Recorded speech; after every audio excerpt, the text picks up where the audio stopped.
We're live. What's up, guys? DJ, what's up, man? If you're still there, you're still there. If you're not, you're not. You posted at 20 to 12, so you might be gone. That was like nearly an hour ago. But yeah, what's up, guys? Two people in the chat. One of them could be me. I'm not entirely sure. Yeah, just casual live stream. My God, I look really fucking old in this webcam now. What's going on? I am old, but Jesus Christ, I look really old in this. Holy shit. Anyway, irrelevant. Yeah.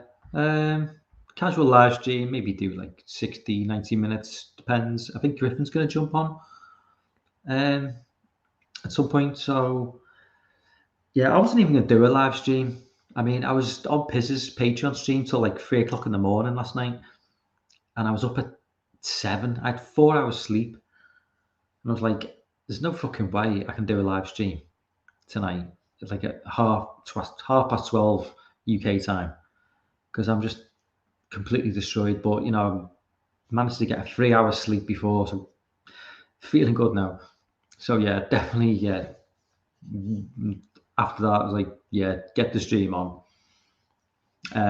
because there's stuff to talk about. Done a bit of being around a few websites, looking at stuff. Just stuff that interests me, and looking at a few Halloween. I know I don't want to go on about Halloween Kills again, but I think it's kind of got, we can talk about it. We can still talk about Halloween Kills because it is amongst our sort of, community. It's a big deal. And you can pretend that it's not, but it is. It's probably the biggest. I mean, it's the biggest franchise in the world amongst our community. It's like our Marvel, isn't it?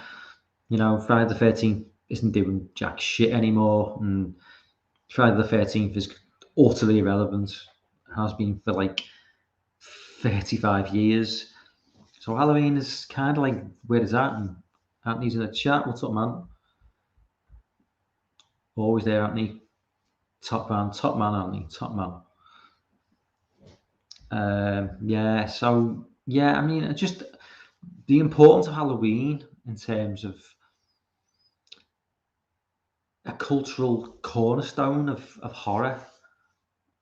It just becomes more and more like it becomes more and more of a big deal. I think the more time goes on, the less relevant Friday the 13th becomes, and the less relevant Nightmare on Elm Street becomes. Halloween just gets bigger and bigger because they are just constantly putting out, new stuff, whether it's in video games or it's the new films. Friday the 13th, they're just going to argue like little fucking kids for the next 20 years until they're both dead. Well, good luck with that, because by the time you're both fucking dead, nobody's going to give a flying fuck about this franchise, because that's the people who are interested in the franchise you're trying to protect. We're all getting older. I'm 45. A lot of people who, invested in your franchise, they're all getting old. And someone's going to come along and it's going to supersede what you're doing. And the younger generation aren't going to give a flying fuck about Friday the 13th. So get your shit together, get yourself sorted, agree who's getting what, and just get about making new content, because this is not helping anyone. You're both rich men. You can afford to take a hit. You can afford to take a pay cut slightly, maybe. Just do what, just swallow a bit of pride and just move on. As for Nightmare on Elm Street, yeah, there's no issue there. It's just a dead franchise. It's going to take a massive, massive. Oh my God. I can't imagine who's going to have to come in and resurrect that dead corpse. It needs somebody. It needs Elon Musk and Bill Gates to come and resurrect that fucking corpse. That's sort of IQ needed to bring this back to life, because Jesus Christ, Nightmare on Elm Street is just done. I mean, what have we had in 11 years? We've had a really, really bad remake in 2010, and nobody gives a shit. I don't really hear it about anyone really asking for a new film. At least with Friday, people, they want something. People are asking for a new Friday. Nightmare on Elm Street, it needs a total reinvention. If that means a reboot, if that means a hard reboot, if that means going back to the 80s. But obviously, the issue is with Freddy. Robert Englund is obviously retired now. He's too old. You can't bring him back. He's so iconic. He's so intertwined with that role of Freddy that how are you going to go about selling this to a new audience? Maybe it could work in your favor, because a new audience, maybe who have not grown up on the original movies, would see Freddy as like a new character. But it's going to be tough. I say it's always tough. A franchise with a guy on a mask. Look at Halloween. James Hugh Courtney came in, done a great job. Big guy with a mask. It sounds condescending, but a guy who can walk in a specific way and look like the original character, it sounds like it's taking the piss. But it does take an element of skill to do that, which has been lost in every incarnation since part 2, arguably part 1. So they just, regardless of what you think about Halloween Kills in 2018, they did get Michael right. They got the right guy in. And I'm not going to go on too much about Halloween Kills again, because I've done an hour-long video about it. But Halloween is in the driving seat now, and the fact that we're talking about a franchise that began in 78, you look at all the other franchises that have come and gone in that time, or slightly before that time. Texas Chainsaw Massacre is still a thing, that's been going longer than Halloween. Nightmare on Elm Street's gone. Friday the 13th is just irrelevant at this point, but could come back to a level rivaling Halloween. Maybe not to the mainstream success that Halloween 2018's got, because the Halloween 2018 was a massive hit. I don't think people realise just how much money that film made. Kills to a lesser extent, but that's down to streaming on Peacock same day. But look at the franchise. Look at the horror franchises that we've had since the 80s. We've not really had anything to the level of Halloween, apart from the other 2 franchises that came out in the 80s, Friday the 13th, Nightmare on Elm Street. Scream, you could make a case for Scream on the brain. You could make a case for Scream. Scream's the closest that we've got, and Scream is certainly, up there. And if Scream 5 does major money in January, which it could do, I don't know. I think Scream 5 is relying a lot on COVID restrictions. Certainly in the UK, we're clear of all that stuff, but I'm not sure how it is in the US. Maybe somebody in the chat who's in the US can. I mean, what are the restrictions? I mean, I'm as far as I'm aware, there's certainly still some restrictions in like California and like New York, places, the big sort of urban areas. But I know like Florida and Texas are just like completely clear now. Well, they're like not really enforcing anything. But Scream 5 could certainly be a big hit.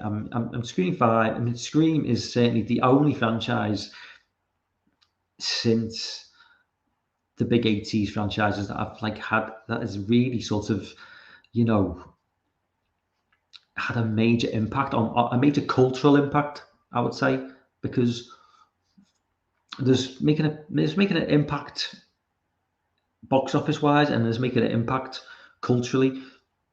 And Scream certainly did that, but I mean, Ghost Mask face, I mean, that face is iconic. I've read an article the other day literally about 4 days ago, a bunch of armed robbers went into what you call like 7-Eleven or an off license, as we would say probably, in Ghostface, and the article that reported it, they didn't say with Scream style movie masks. They just said Ghostface masks, and Ghostface, that was enough. People knew when they said Ghostface, that was all that was needed. Because it's self-explanatory. That mask has had such a cultural impact on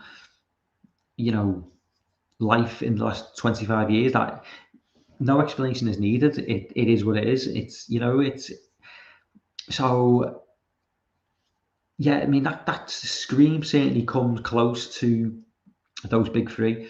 Maybe not quite the level. I'd certainly think the Scream maybe has surpassed Chainsaw Massacre in terms of relevance.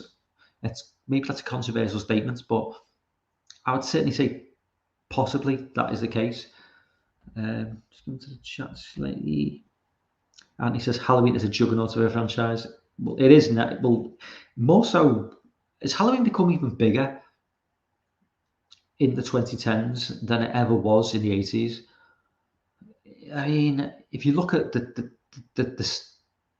what it made box office wise for 2018 was enormous.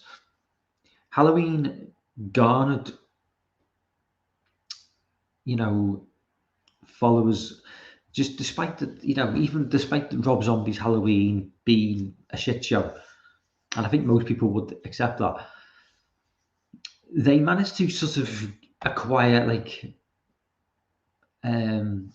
a big following over the following 10 years, that when 2018 dropped, there was just a massive demand for that film. And I'm not entirely sure how that happened, because obviously someone like me, who was a massive Halloween fan going back to the 80s, I hadn't seen a decent Halloween film since Halloween 4 in 88. 5 was, I liked 5 because it's something I grew up with, but 6 was never a massive fan. H2O, okay. I mean, H2O is H2O. I do like it, but only because it's a Halloween film. Resurrection was complete shit. And obviously, the zombie films were fucking atrocious. So, by the time 2018 rolled round, I was somebody who obviously was on board for it, but the sheer number of people who went to see that film is slightly surprising, because I don't know where they came from, because like I say, it's a franchise that a lot of people associate with the late 80s and the late 70s, and then maybe don't really associate with anything after that, because 6 was just something like the hardcore fans would have been aware of. H2O brought some of the normies in, but Rob Zombie, his movies weren't bringing anybody in. So I'm just curious as to where the support came for 2018. How it done, the numbers it did was just extraordinary, really. And luckily they dropped that before COVID, because if they dropped that during COVID, we may never have seen it. Well, Dan's in the chat. What's up, Dan?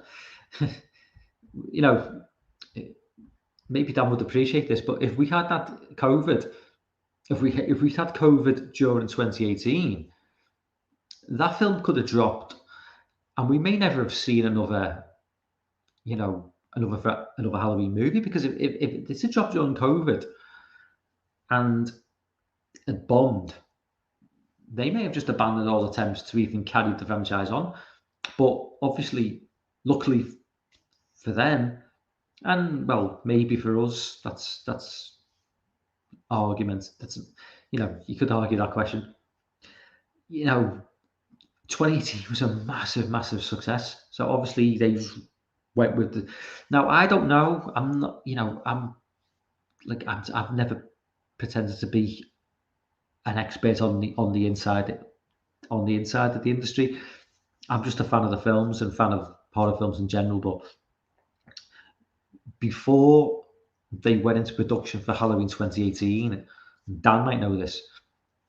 Was the plan always to do a trilogy, or was the trilogy based upon the success of 2018? Because I seem to my recollection is that it was always a plan to do a trilogy, but as I say, I'm not deep into the sort of the machinations, is that the right word, of film companies, film studios. So if 2018 hadn't been a massive success, would they have just scrapped all plans for any future films? I'm not entirely sure. I'll say Dan and Lorne will know that sort of stuff. But as I say, 2018, massive success, and obviously led on to what we've got now. Ends in October next year, I think. Am I right in thinking that October? So Dan says it was always a plan show that felt that it could have been cancelled. Dan was probably hoping it would have been cancelled after this one. But so Halloween Ends is it definitely due to drop in October? Because as to my knowledge, they haven't even gone into recording for the new film. I mean, that will probably take like 4 to 5 months, I'm guessing. But it just seems a tight schedule. If I'm under the impression January they go into pre-production, but I could be wrong.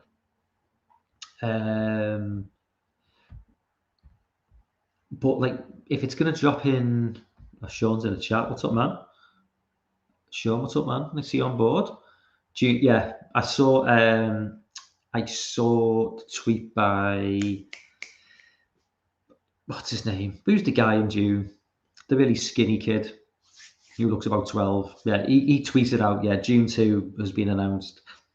I've not seen part 1 yet. I've heard it's looks amazing, but is quite boring. But I've not read the book. I've not seen the first film, so I'm not like massively.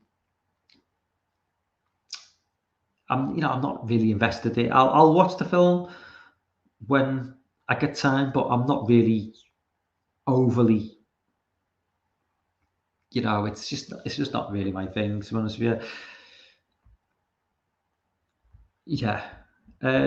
So Halloween Ends is due to drop in October. Now, I don't know if Lorne knows any background information on this in terms of the script. I don't really know where this film's going to go. And I know, Dan, I know you hate kills, I know, but do you think, I'm going to put this out to you now, because do you think they've dropped the ball with how the way they scripted kills with Michael's like this unkillable monster, and he only gets more and more powerful the more you attack him? Do you think that's kind of maybe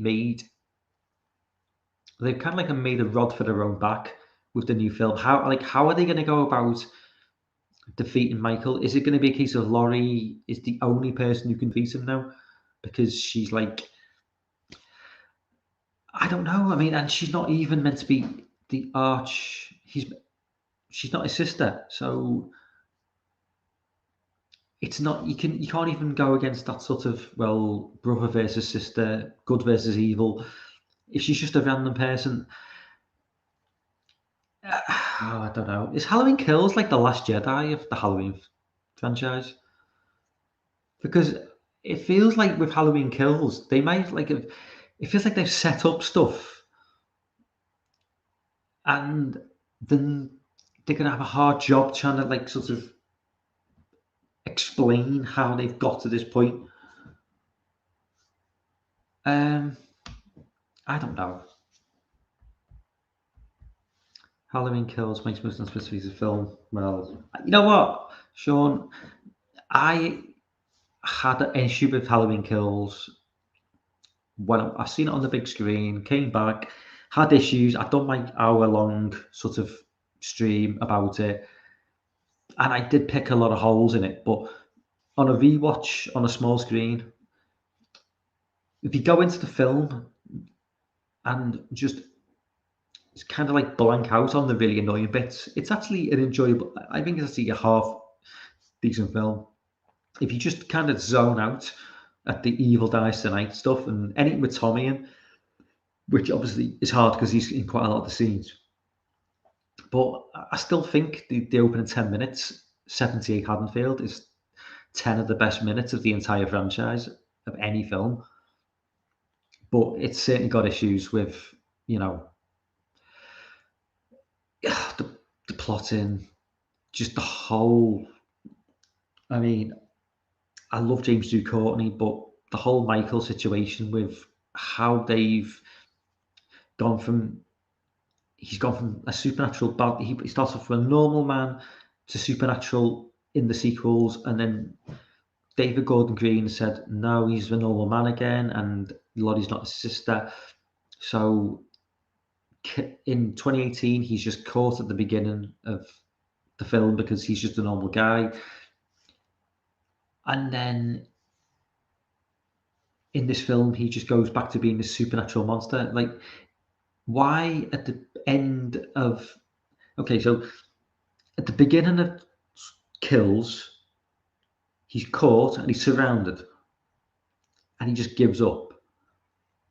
So why didn't he do what he did at the end of Kills, at the beginning of Kills in '78? Why didn't he just kill everybody? Because if they shoot him, if they try and attack him, he's just going to get stronger and stronger. So why did he decide to spend 40 years locked up? I could be looking into it too deeply. Probably not a good idea with the Halloween franchise, but I don't know. It says Laurie probably kills him and herself at the same time or something like that. Yeah, I think they're gonna. Obviously, Alison is gonna be. She's not gonna die. It's gonna be Laurie. It's either gonna be obviously Michael dies. I say dies. I think he will die completely in this film. I think that's the only way. You've got to kill him completely, and then they'll just reboot the series in 4 or 5 years. I think Laurie will die as well. I think it will be left with Alison. Either that or Laurie survives and Alison survives. But I think they will kill Laurie off. I think that's the way it should go. But you've got to kill Michael off. No, none of these cheap endings. You've got to kill him off. He's like 60. By this, he's going to be 65. I mean, isn't there like a 4-year gap between kills and ends? So Michael's going to be even older. I hope Laura's playing lupus again. He dressed up in the stream, yeah, and everyone thought he was Baron Corbin, who's like a wrestler. I don't think Lauren has any idea who any wrestler is. Yeah, but yeah, that's enough of Halloween. No more Halloween. Well, okay, and maybe come back to Halloween Kills briefly. Anyway, Antlers, the new go-to film. You know, it's meant to be like the new big deal. I've seen trailers and reviews are starting to drop, and The Guardian in the UK have dropped a 2-star review on Antlers, and they do not like this film. Now, The Guardian is an extreme left wing website which is highly offended by anything which is like not extremely left wing. So the fact that I give it 2 stars makes me curious because it makes me like think maybe this film is not too bad.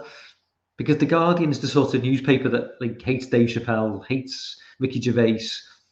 So if they're giving a new horror film a 2-star review, which looks like an interesting horror film, potentially it could be, you know, something of interest. So I'm just gonna click on this.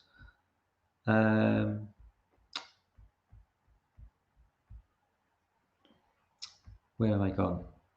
Yeah, I've got to share screen. I'm so bad at sharing screens. So Chrome tab, that's the one. Antlers review, share. There we go. Yeah, so Antlers review, dull, self-serious Del Toro produced monster movie. A ponderous yet mostly empty creature feature from crazy hard director Scott Cooper confuses grimness with substance. So I'm just going because, yeah, as I say, you've got to take into the context this is an extremely left-wing website who are very, very offended by anything which is slightly. I mean, I'm sure if there was like some sort of if the main character was transgender, this would get a 5-star review, but clearly it isn't because it's got a 2-star review. So I'm just going to very quickly read through it. Is Antlers a grisly shift into body horror for the crazy heart and hostile director Scott Cooper? Really about the curse of generational trauma and familiar abuse? Or is it really about the grim consequences faced by a society that callously disavows the disadvantaged, allowing those on the breadline to suffer in silence? Here we get to it. Or is it really about how white Americans should pay the price for stealing and abusing land and culture that belongs to indigenous communities? Or is it really actually ultimately about nothing at all? Is it just another posturing post-Babadook hereditary get-out attempt to elevate the horror genre? A genre that doesn't always need to be elevated, thank you very much. Too schlocky for the art house and too dull for the Halloween crowd. If only those involved with making Antlers had any clue themselves, perhaps that would make for a more cohesive and less maddening experience. But the film, produced by Del Toro, is a shapeless blancmange of extreme gore and ponderous soap, uneasily trying to do so much more than it's capable of. There's probably a semi-decent creature feature here, and maybe with a hefty amount of redrafting, a semi-decent human drama, but as it it fails at both. A satisfying, coherent film buried under copious amounts of animal guts. In a rural Oregon town, a young boy named Lucas has a secret. His teacher is concerned. He's looking malnourished and exhausted, spending lessons during nightmarish pictures, haunted by something unknown. Julia is haunted too by a childhood of abuse that drove her away from her home and surviving brother for 20 years. She's now back and determined not to let Lucas suffer the same fate she did. But what exactly is going on at the back of his house, and why does he keep bringing dead animals home? There's a grinding lethargy to how Cooper and his co-writers tease out the plot of Antlers, a pace that would have felt more warranted and in fact welcomed if there was all that much to tease out. But the bones of their movie are barely fleshed, a pretty simple story masquerading as something far more complex. And so we quickly grow fatigued, waiting for substance or meaning that never arrives. Playman and Russell, two highly competent actors, make for a close to impossible to believe pair of siblings, not just as a result of physical opposition, but also thanks to a total lack of connection. There's medium effort from both, but they're stymied by a script that offers just the limpest morsels for them to chew on. Russell's character development is limited to her guiltily staring at a bottle of whiskey at the liquor store, while Playman's has even less to do, skulking around as the bemused local sheriff, both wasted on a film that doesn't deserve them.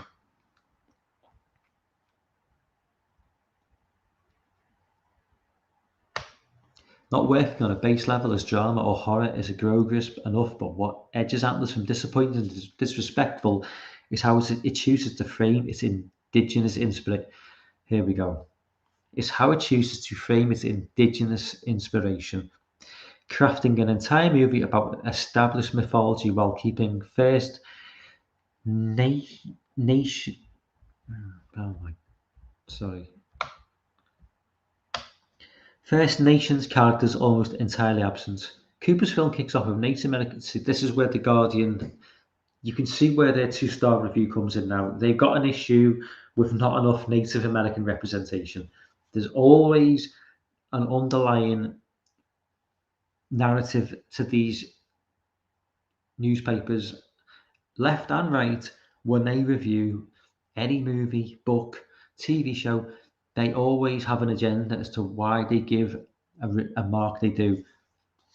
Now, I'm not saying it's entirely why it's got a 2-star review, but coming back. Where am I? Yeah. There's always an agenda with these websites, in terms of like, especially The Guardian. The Guardian's just agenda driven all the time. Now, in terms of like, I'm not saying they're entirely wrong about. I mean, maybe the film isn't too good, but something like The Guardian, and that is like a left-leaning website, and the same could be said about right-leaning websites. These websites, they've always got an agenda into how they rate their films or their books or their TV shows. It's very, very difficult to find a website or a newspaper where you're just going to get a clear, just a really honest review with anything that's slightly political. Obviously, if you're talking about a film which is with nothing to say about anything politically, you might be quite safe. But even with like Marvel films or, the DC films, they'll find something to latch onto as a way to like even mark the film down or mark the film up. They're always looking for something, these websites and these newspapers. So I say it's like, and once you've seen it, you can't unsee it. So websites I used to go to as a kind of like, as a reliable source of information. Once you sort of like become aware like that they've got an agenda, you can't unsee it, and you start to see that they start to critique anything, and they come away from like just the actual source material or just the art itself. They start like mentioning stuff to do with politics, and you're like, well, what's that got to do with this film or this album or this book? But they're always picking, and you're like, I can't just take. I just no.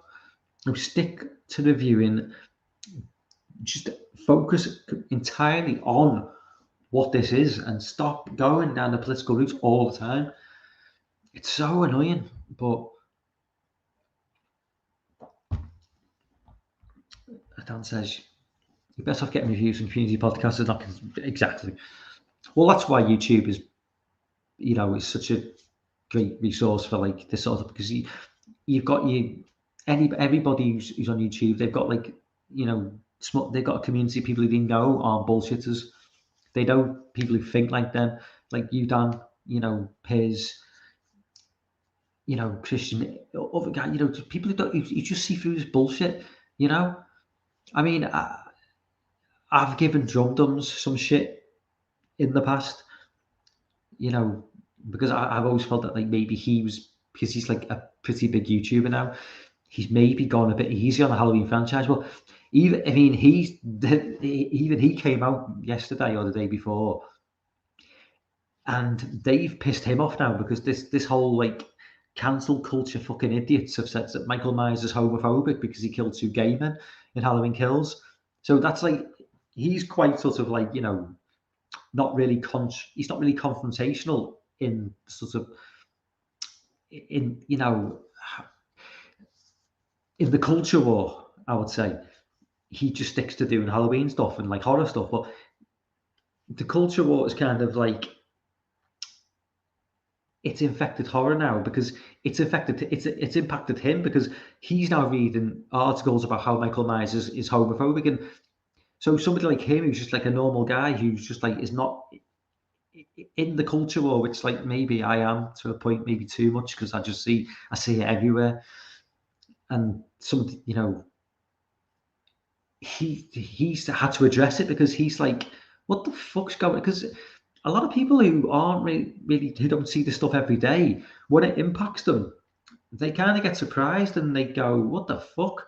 So he may be completely unaware of all this stuff going on. And then all of a sudden he gets up one day and it's like Michael Myers is homophobic.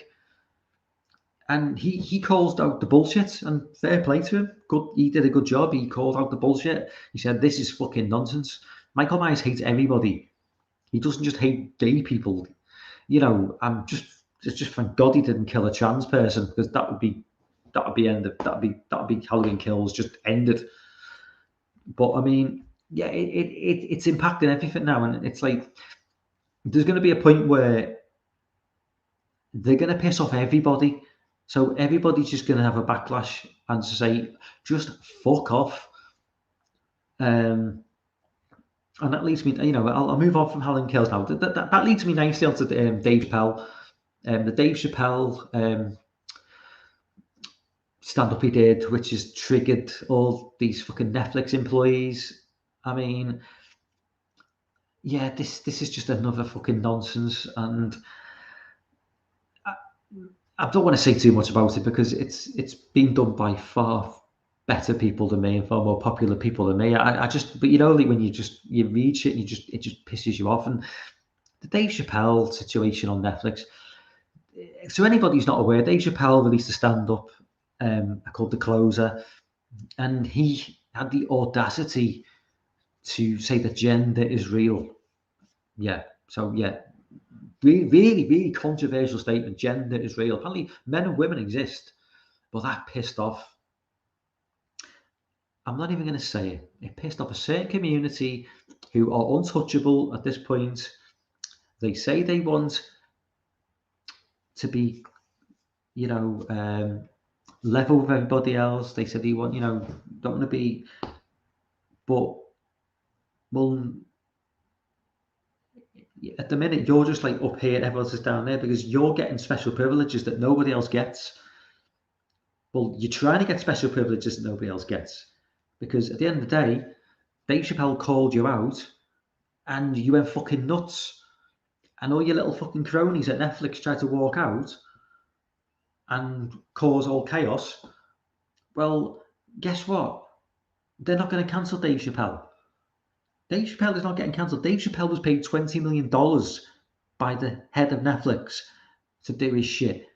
You walking out, you little low-level Netflix employees, and fair play to you, I'm a low-level employee of a big company myself, but you walking out and trying to get him cancelled is, and I was going to use the analogy of a British soccer team, football team, but because anyone in America will understand the analogy, so I'll use an American football team. That is the equivalent of the woman who works in the cafeteria where Tom Brady plays American football. That's like the equivalent of her walking out and protesting against Tom Brady making problematic comments and expecting Tom Brady to be sacked from his job by the owners of that club, and you keeping your job. Are you for fucking real? Have a word with yourself. You have these Netflix employees walking out. Nobody takes you seriously. The CEO of Netflix is probably delighted that you've all walked out on your jobs. He's probably delighted that you're bringing all this attention towards Netflix and all this attention to Dave Chappelle. Because guess what? He ain't doing nothing with Dave Chappelle. Dave Chappelle is not going to be cancelled. You can try and cancel all these other low-level people. Good luck. If you want to try and do that, that's your, you can try. But Dave Chappelle is not getting cancelled. Ricky Gervais is going to be dropping a Netflix special next year, and I guarantee you he's going to be pissing you lot off big time. So just be ready for that one. So you can get ready to walk out again and kick off about Ricky Gervais, and he's going to be getting £20 million off Netflix. He's going to be living in his mansion and just laughing at you lot. So, rant over.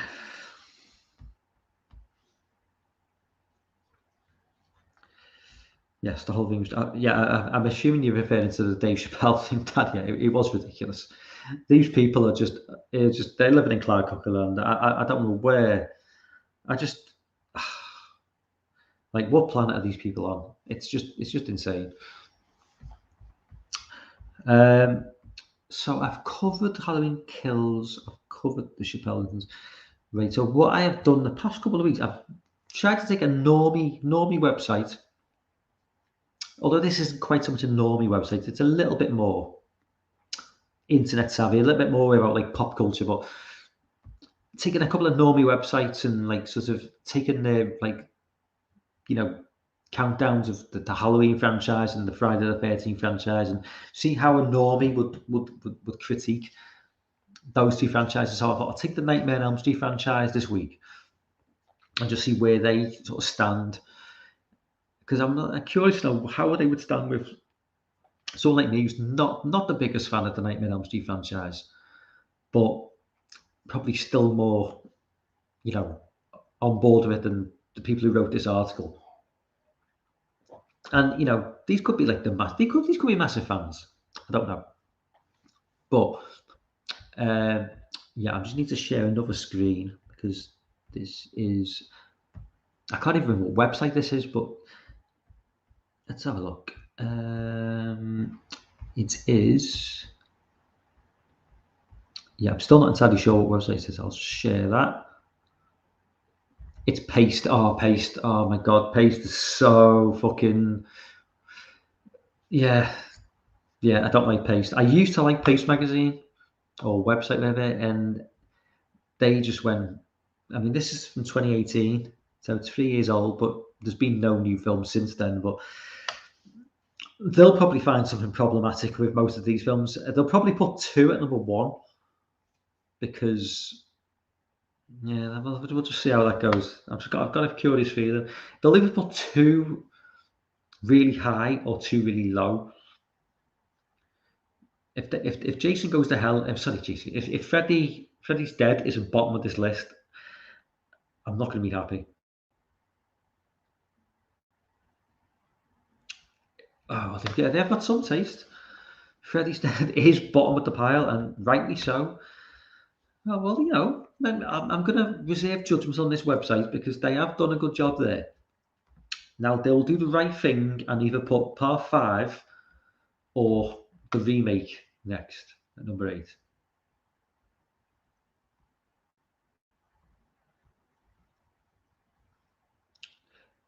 Well, you know what? So far, 10 out of 10. Yes. So I might reserve judgments on this site because, the 2 out of 2 so far. They just need to put Part 5 next. I think with the Nightmare on Elm Street franchise, it's a lot more the count, the sort of like the rankings are a lot more run of the mill. A lot of people have with Nightmare on Elm Street. The top 3 is always 1, 2, and 3. 1, 3, 2, 2, 1, 3, 3, 2, 1. It's quite consistent. The Friday the 13th franchise is a lot more mixed, and the Halloween franchise as well. So yes, number 7 should be Part 5. It better fucking have be. Yeah, it is as well. Fucking hell. So hang on, what would the number be? 6? What would number 6 be? I'm gonna have to go with. Let me just see if anybody's in. I apologise. I just wanted to get the live chat up on my phone. Yeah, sorry, I just want to see what the live chat was saying because I'm sharing the screen. So Anthony says the remake lasts for me. Well, nearly. I think for number 6 then would have to be Part. Oh, they're including Freddy versus Jason, aren't they? So next, number 6 will be Freddy versus Jason. Oh no! Oh my God, Freddy's Revenge! I didn't see that coming. I thought Freddy's Revenge would be higher. I thought that would be number 2. Let's just see what they say about this because this Paste is quite a sort of. I would have thought they might find this. They either love this film or hate it because of the context, but Freddy's Revenge is undoubtedly the most difficult film in the series to evaluate in 2018, precisely because it's seen so much attention and re-evaluation in recent years, thanks to its famously gay subtext, although truly the film is so overtly homoerotic that subtext is giving it far too much credit for subtlety. Attempting to strip away the ironic camp appeal to get at the film underneath, Freddy's Revenge stands out as the odd duck, black sheep of the franchise. Our final boy, Jesse, is a seemingly closeted high school student who is menaced by Freddy in a way that is considerably different from any other entry in the series, with Freddy attempting to throughout possess Jeddy's body and drag him to kill. a considerably more passive outlet than Freddy's typical modus operandi. Likewise, this isn't quite the quip-happy Krueger that is present from Dream Warriors onward, instead finding himself in a middle ground between scary and silly. I mean, I'd put 2 higher than this. I'd put 2 for me is number 2, probably.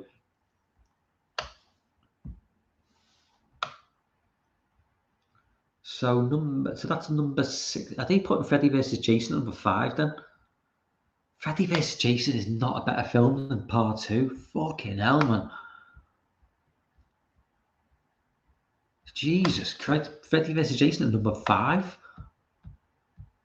No. So we're left with 4, 3, 1, and what are we left with? Hang on a minute. 1, 3, 4. Oh, New Nightmare, of course. New Nightmare.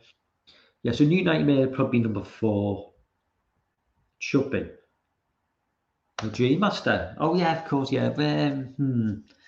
I'd put 4 and New Nightmare are kind of like on a similar playing field for me. 3, New Nightmare could be number 2, I think. Although I think it's going to be number 3. Yeah, New Nightmare number 2. It's left with 1 and 3. 3 is going to be number 2. 1's going to be number 1. I think it's fair to say. Yeah. 4.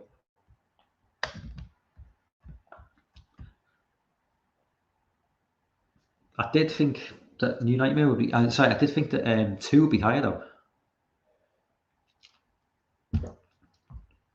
But yeah, that was a surprise. That. Where the fuck is Griff? Griffin was going to be jumping on with me tonight, and he hasn't turned up. Where the fuck is he? I'll just going to message Griff, see where the fuck he's at.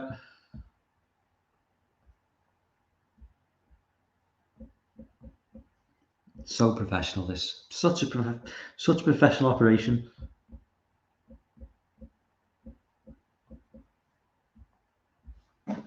I don't get that. I don't know. But anyway, yeah. So anyway, yeah. So Antlers is. I mean, when does that? Does Antlers drop in? At the end of the month, is it? So we've got Friday. This Friday we've got. I need to check. Again, not very professional this, but so Atlas has got a 66% on Rotten Tomatoes, a 6.3 on IMDb. You know what? This to me, this is kind of the sort of like the scores it's getting. It kind of feels like that. It's just a decent film. The fact that IMDb and Rotten Tomatoes are kind of like at that 66% mark. Now that could be so this is coming out this Friday. Okay. Now Rotten Tomatoes. Now I don't know whether that is the critic score or the user score. It's going to be the critic score because it's not out yet, is it? So it's obviously going to be so it's not out in the US yet then. Halloween Kills has got a 39% on Rotten Tomatoes. So Antlers. So it's not out at all anywhere. Okay, so it's got a 66%. Now that kind of fills me with like a little bit of confidence, because when the mainstream media like tend to like give something overwhelmingly confident scores, like 90%, 95%, there's usually a political agenda behind it. There's usually a reason why it's got that sort of score. It's if you look at, oh my god, a couple of recent cases. I mean, there's a docudrama called Fauci, which is something I'm not entirely aware of. It's an American politician, something to do with COVID. The scores for the the media give it like a 95% score, whereas the public are giving it 2%.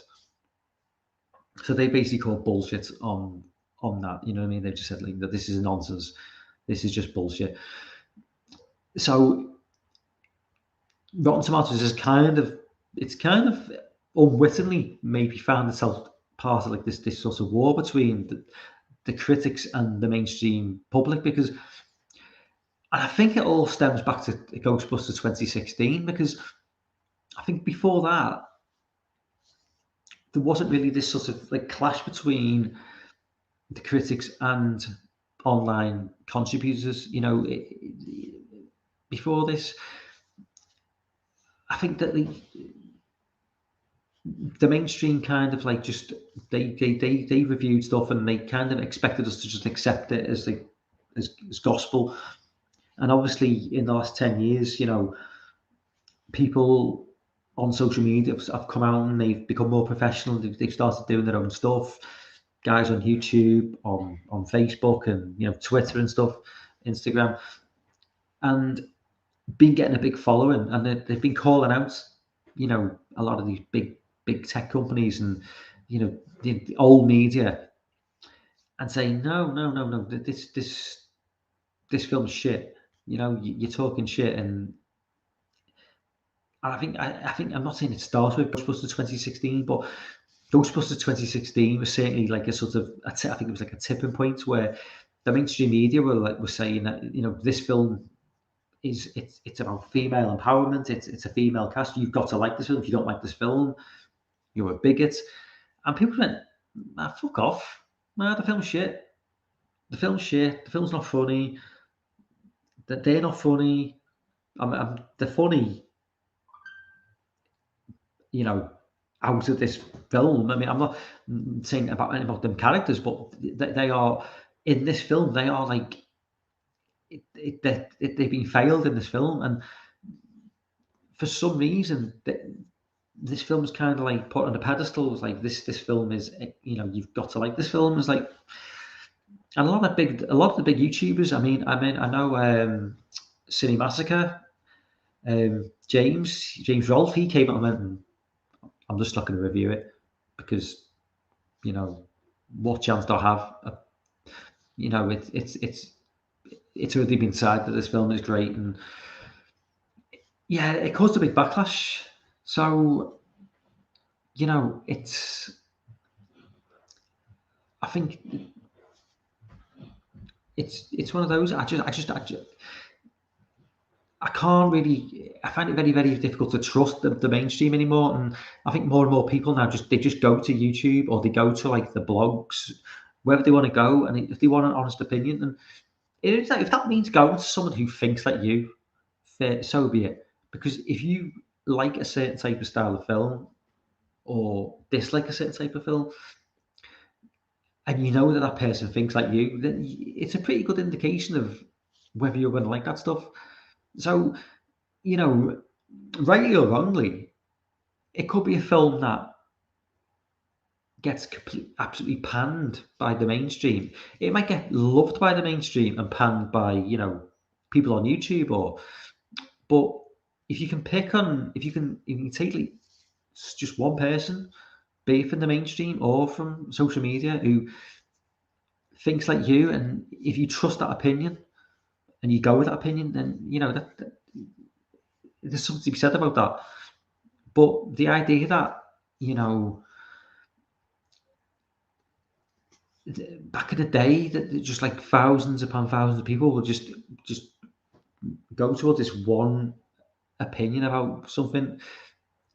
Well, maybe not one opinion, but, you know, like to be like 3 or 4 opinions before social media, before the internet, and a few people would have so much power into how you think, and that's just been completely diluted now to a point. I mean, obviously, there's still, you know, obviously YouTube does have algorithms and Facebook has algorithms, and you are kind of brainwashed into like going in a certain direction all the time. But if you can like look beyond that and just kind of stay focused with social media, you can just focus on what you like and, you know, the people you trust.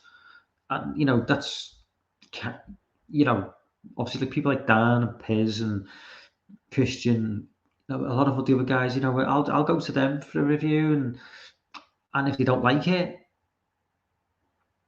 I know it's a genuine opinion. I know it's an honest opinion. I know it's not like, it's not opinion. I know it's not an opinion that's been bought for, or it's an opinion that's been clouded by, you know, politics to keep in line with the political opinion of a website or a newspaper.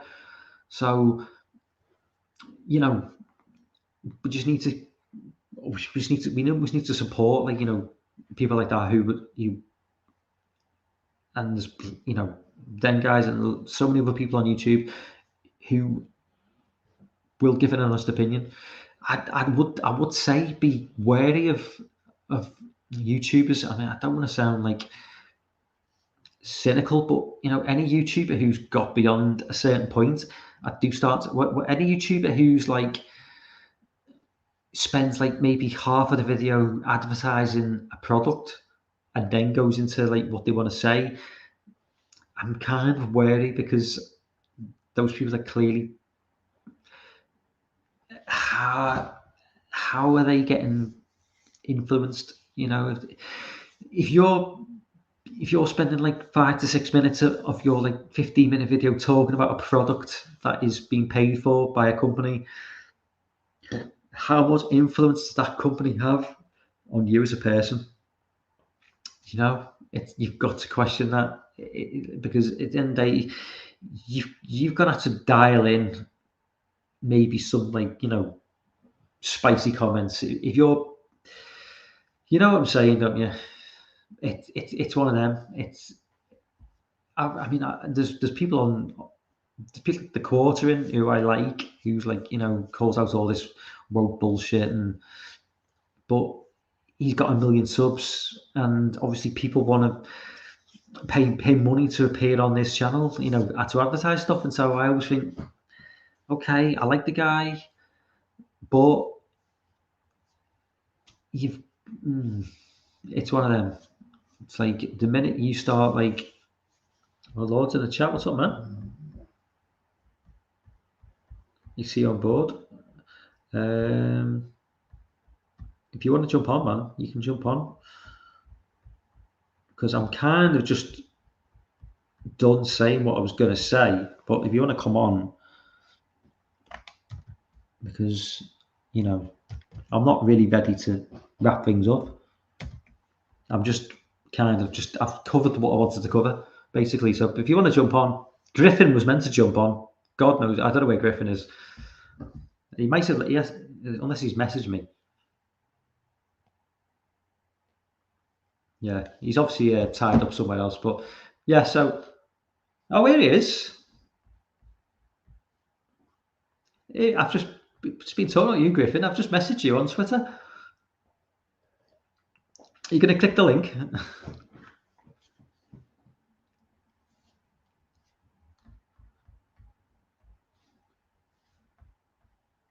Yeah, if you want to jump on, Lorne, Griffin, jump on, because like I say, I've been rambling on for an hour. I've covered all bases. So now I'm just ready, you know, I'm ready for you guys to just, like, you know, chat the shit, and I'll just... You don't have to, obviously. While you guys are debating that, I'll just, you know what I'm going to do? I'm going to go into a... Oh, yeah, okay, he's here. Mr. Sinister. What's up?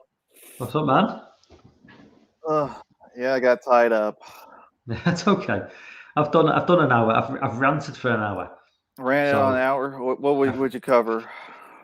I covered the Dave Chappelle situation at Netflix.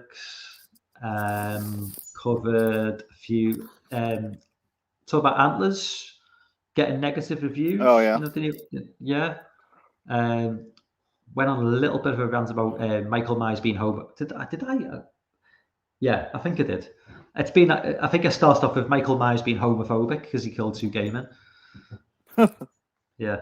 Apparently Michael Myers is homophobic now, because you can't do that apparently in a film. So I mean, I just said it's just a good job it didn't kill any transphobic people, because then that film would be getting completely cancelled. Yeah. I made the point about basically, some of the bigger YouTubers now. It's like, who maybe not being like dragged into like this sort of whole culture war thing. Like, I'm kind of like heavily into, I'm kind of like, I spend far too much time getting involved in, cancel culture and how it's affecting pop culture and whatnot. And I think a lot of people maybe not really invested in it because they don't really, it's not affected them. But then they're starting to see it now, and it's like when I see like, Drum Dums, he's like, I don't know if you know Drum Dums, he's like quite a big horror YouTuber. Yeah. He's got like 50,000 subs. He's probably just, I mean, I don't know the guy personally, but Focus is just doing horror stuff, but he's being dragged into it now because obviously he's a massive Halloween fan, massive YouTuber, and obviously he's being dragged into it because they're trying to cancel Michael Myers now for like hating firefighters and hating gay people. So he's like made a video about how ridiculous it is. But the more people they alienate with this shit, more people are just going to be like getting pulled in and just calling bullshit on all this. Does anybody really think that Michael Myers is like anti-firefighters or anti-gay people? Well, they have nothing. It's just a lot of these people on Twitter and stuff. They have nothing better to do, so they just find something to get pissed off. It's just a lot of projecting and artificial anger. It's just a lot of bullshit. They're just getting angry about things that are really inconsequential. It's just a movie about a guy wearing a mask killing people. It's really not that deep, people. That's what it's always been. The thing that makes me, the thing is, the very reason there is a gay couple in Halloween Kills is because they're trying to be more inclusive. Because the Halloween of '78 would never have featured a gay couple. So they're trying to be more inclusive as film writers. But then that's because they get killed, then they start complaining. But if you didn't have a gay couple in it, the same people will probably be complaining that there's just too many straight white people in it. No, they wouldn't say anything. It's all artificial bullshit. It's just David Gordon Green and Danny McBride thinking they're being really intelligent, and it's not really working out for them. They got really damn lucky with that last movie. Well, I did actually talk about the box office take-ins for 2018, and how well it did. How almost to the point where it's like, I think everybody was surprised by how well 2018 did, and I just made a reference to they were lucky that they got that film out before COVID, because if that film had dropped, during COVID, would have been a massive drop in take-ins. Well, you got to think in retrospect, man, like horror was really on a pretty decent decline as far as like hitting the mainstream. Like there really wasn't that many big like It Follows and Hereditary were big, but not like huge. And then It Chapter 1 comes out and it just blows away the box office. And there hadn't really been a big slasher movie. I know Lauren's going to lament this, but Hellfest got the unfortunateness of releasing around the same time as this 2018. Everybody was looking forward to a slasher film. Like, we really hadn't gotten slasher. We got inundated with ghost films. Like, thanks to James Wan, like 1 billion people decided to copy his ass. We got and Paranormal Activity. For years, we were stuck with nothing but ghost movies, and people just want something different. I think that's the main reason why so many people went to go see 2018. It's just because it was something different at that time. And I think one of the reasons why it's Chapter 1, obviously, forget the Stephen King impact. Obviously, anything with Stephen King attached to is going to be a big deal. But Stranger Things dropping, like, I think a year before Chapter 1. And you obviously had Finn Wolfhard, who's Mike in Stranger Things. He's obviously in It Chapter 1. So I think that was a massive. I think that played a big part in that whole like 80s nostalgia, you know. Yeah, I hit right time with the 80s nostalgia. Yeah. With, like, what was the other big movie that came out that was really got that 80s nostalgia and everyone was going crazy over? I can't. I should remember, but I can't. There was a couple things back then that were just huge. I know they kept trying to make, like Star Wars, because that was right when Last Jedi was coming out. Yeah. That big resurgence for Force Awakens and Rogue One, like the nostalgia overload. It was just going crazy. And then Hollywood's like, let's make 2 more Terminator films because people really want those. Yeah, well, I mean, Genesis was. I mean, I like Dark Fate more than Genesis. Genesis was just. The worst Terminator films for me are always like fairly enjoyable because I just, I love the Terminator franchise, but obviously you're never going to top the first 2. I hated 3. 3 for me is the bottom of the barrel. I actually prefer Genesis to 3. I prefer Dark Fate to 3 because you haven't got Arnold trying to be young. It's like, at least in Genesis, Arnold is playing an old man, and in Dark Fate, in Terminator 3, it's like Arnold's still trying to play like somebody who's still like in the peak of physical condition, and Arnie at this point is just But how old was Arnie? Must have been about like 50 in Terminator 3. And I didn't Terminator 3 is definitely his 50s. And I didn't like Salvation.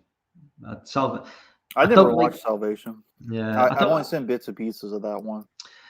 I like Terminator films where it's set before Judgment Day, whereas obviously with Salvation, it's already gone off and it's just literally the machines are in power.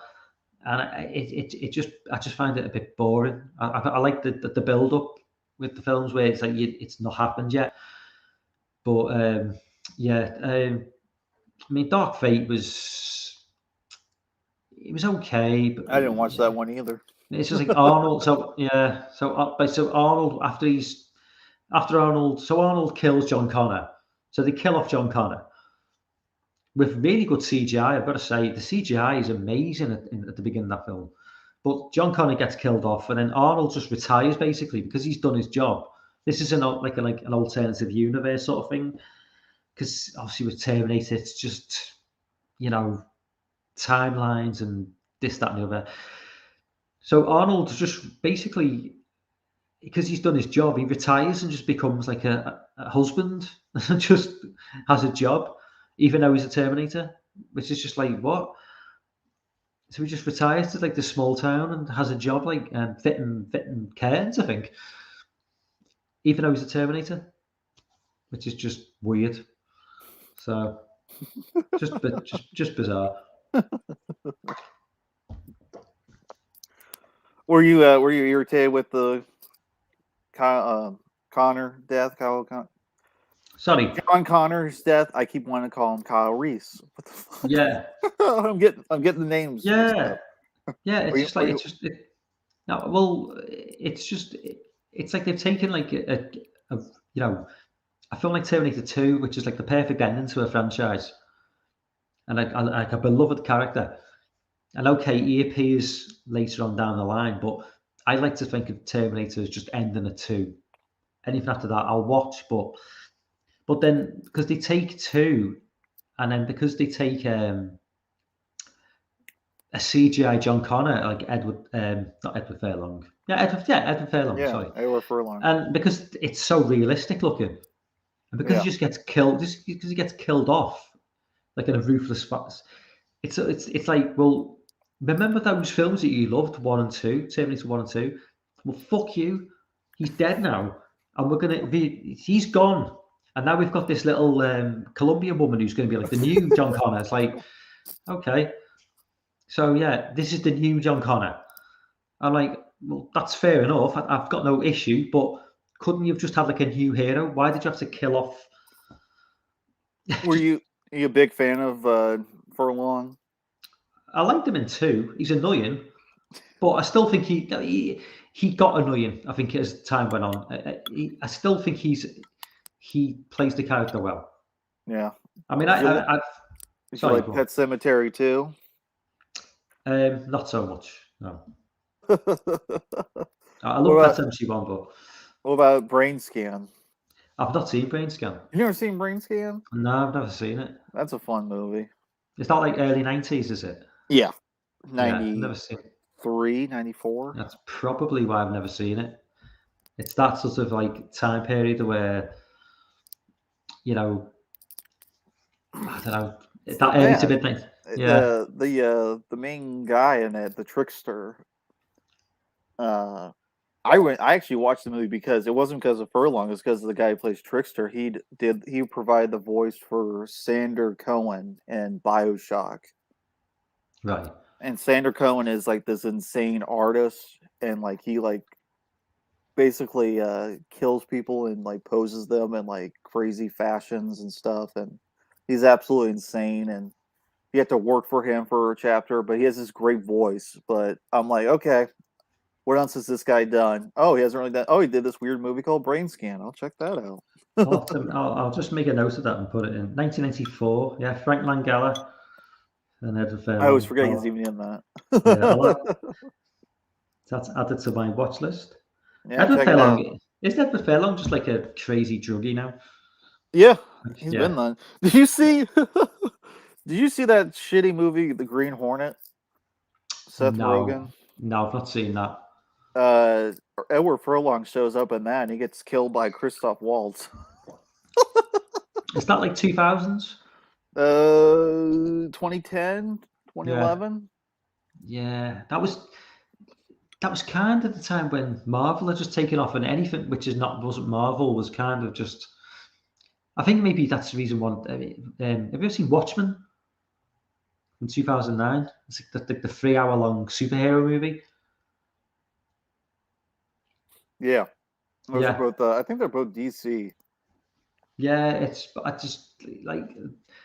That's a film that like was probably like a little bit too hardcore for the average sort of like comic book fan, especially as Marvel were just starting to like start. I think Iron Man came out the same year or the year before, and I think that a film like that was kind of maybe a little bit too. Well, like Iron Man and The Dark Knight came out same year, 2008. Yeah, 2008 was it? Okay. Oh yeah, of course, Marvel. Yeah, and then I think 2009 was Hulk. Was it Incredible Hulk? Mm-hmm. I was late on. I mean, I was late to this. Late. Sorry, Lauren's at it. Oh, there's Lauren now. Add him to the stream. What's up, man? What are you bottom feeders doing tonight? Oh, just chatting shit, you know. Yeah, you're defending freaking James Cameron movies. Oh, that's why he's come on. That's not a thing to do. No. I was just suggesting watch Brain Scan. Brain Scan. Hey, it's a fun little film. It was during the horror drought, and it got a theatrical release, so I should love it. But I don't. But I respect the fact that it was fighting against the current. That came out at the same time as that Dean Koontz adaptation, Hideaway. Oh yeah. I always confuse those two movies. Well, don't spoil it because I actually just picked up Hideaway. Hideaway, I won't spoil Hideaway, but Hideaway figures it needs to pad out its runtime, so it lets Godflesh perform an entire song on stage. And and the thing that's great about that, like if you love Godflesh, it's awesome, but there's such a small cult band that like the mainstream viewers must have been just confused. Like, why are we watching an entire performance from this band? I've actually got a Dean Koontz novel, and I'm trying to find out I know it got a TV movie remake, and it's called The Face of Fear. And the premise is you've got two serial killers. One is like a hardened serial killer, and the other guy is like a smaller guy who's like less inclined to kill, but is prepared to carry out. And this was a mini. This was on the episode of a show. Well, I know it was made into a TV movie, and the premise is there's like it's based on an old idea from like maybe the 1940s, where with like Superman. So people would. The premise of the novel is they start out by killing out. They may target women, then they'll target men, then they may target gay people or lesbians, and the idea is to have people facing off against each other. So like a new, like a Superman would come and unite everyone. It's done in a Dean Koontz style, so don't expect like high art, but I know for a fact that it's called the Face of, I think it's called the Face of Fear. Yeah. And it was made into a TV movie, and I can't find, I don't know what it was called as a TV movie, but it was a really entertaining book. It was a really fun book, and I mean, Dean Koontz is just like, I mean, for me, he was never like on the level of Layman, and I know my horror knowledge is, when it comes to horror fiction, is like nothing on the level of you guys, but you know, I used to really like Dean Koontz. Not to the level of Layman, but you know, I thought he was enjoyable, you know. But yeah, it's called the book was called The Face of Fear, but they made a film based on the book, and I don't know what it's called, but I'm sure a Google search would. Well, if it doesn't involve Godflesh, I'm skipping it. Are you familiar with Godflesh, Griff? Yeah, I've heard him. Yeah. There was a point in my life where I used to play the album Slave State over and over and over. and the funny thing about that is it's so not a melodic album. It's intentionally like anti-melodic. So it really does put you in a place. It's kind of like listening to an old Black Sabbath album without lyrics or guitar. just that deep bass and drums. There is guitar all over Godflesh, by the way, but it's all down tunes like F, so it's all rumbly and nasty. I love Godflesh. That was hip at the time. So I've probably still is. The darkest music ever made. Sorry, I've just found out that the film which I was looking for, so this is The Face of Fear. I'm on Wikipedia. Yeah, it's a 2-hour TV movie of the same name, aired on CBS. In 1990, it starred Lee Horsley as Graham Harris, Pan Dorber, and Kevin Conroy as the Butcher. So yeah, it was called The Face. It was called Conroy as the Butcher. It's like a sitcom. Yeah, so it's called The Face of Fear. I need to find that film because it's also got Bill Sadler. But speaking of Hideaway, I didn't see that, but I watched the director's other film, not whatchamacallit. I only seen bits and pieces, but I finally watched all of Virtuosity. Oh, wow. The only bad Denzel Washington. I know. And he is like, he's giving it his all. Like, there's no saving it. Oh my God, the dialogue was so bad. Was this one of those? I've never seen it. Is this one of those films that like try to make the most of the VR, the internet? So, yeah. So it was that mid-90s like obsession with like the Lawnmower Man and the net. Where same director as the Lawnmower. Oh right, okay. Russell Crowe is he knows exactly what he's in. Oh yeah. So Virtuosity is oddly like Batman and Robin level over the top. It is. You hit the nail on the head. But yet it thinks it's something else. And that's the thing about that movie is it's not like Demolition Man, where it's like Demolition Man could have been Virtuosity so easily, but it was grounded in a certain level of satire that makes it work. This doesn't work because there's no satire at play. It's just crazy shit happening. Have you ever Lauren? Have you ever gone into there's been quite a few deep dives into Demolition Man, on YouTube about how it's kind of apes modern society with terms of the way the way culture's going, where it's like you can't say anything, you can't do anything, and it's like They fine you for cussing. Yeah, it's like that cancel culture, is it, where Wesley Snipes' character he swears, and it's like, and instantly you've been fined 5 credits by the man of the man. It's almost quite prophetic, the way, not literally, but there are similarities between Demolition Man, the way things are at that point in that film, and 2021, and the fact that it's set in California as well, because that California is probably like the ultimate sort of place where the whole like offended society, really exists, more so than the average, because like this whole like cancel, this whole offended society. Where I live, people don't give a shit. People will just tell you to your face. People don't give a shit, though. That's the thing. I'm yet to meet anyone in the flesh that is willing to go out of their way to even like promote these concepts that are supposedly so dear to these movements. It exists in the online space, which I think increasingly the more interesting question is, at what point will online identity be completely removed from our everyday real lives? It's almost like a split personality in that all of us sort of have even like yourself, Mike, or me, or Griff, there's things that we don't put out there. So from the outside looking in, it's almost like a caricature of ourselves because it's so limited in what actually makes it on camera and the words that come out of our mouths. Of course, we're not agenda driven quite that way, right? But for someone who's just bored and decides to ride that train, I don't know how real it is beyond just the screen, right? So the screen is like a video game. This is like some kind of weird role-playing game for people. Not that they don't believe it at all. It's the extent I'm talking about. The hyperbole comes from a different place that I don't think it has a map to the real world. Well, it definitely predicted one thing. In Demolition Man, they go to the Museum of Violence, and all the guns have ammunition in them.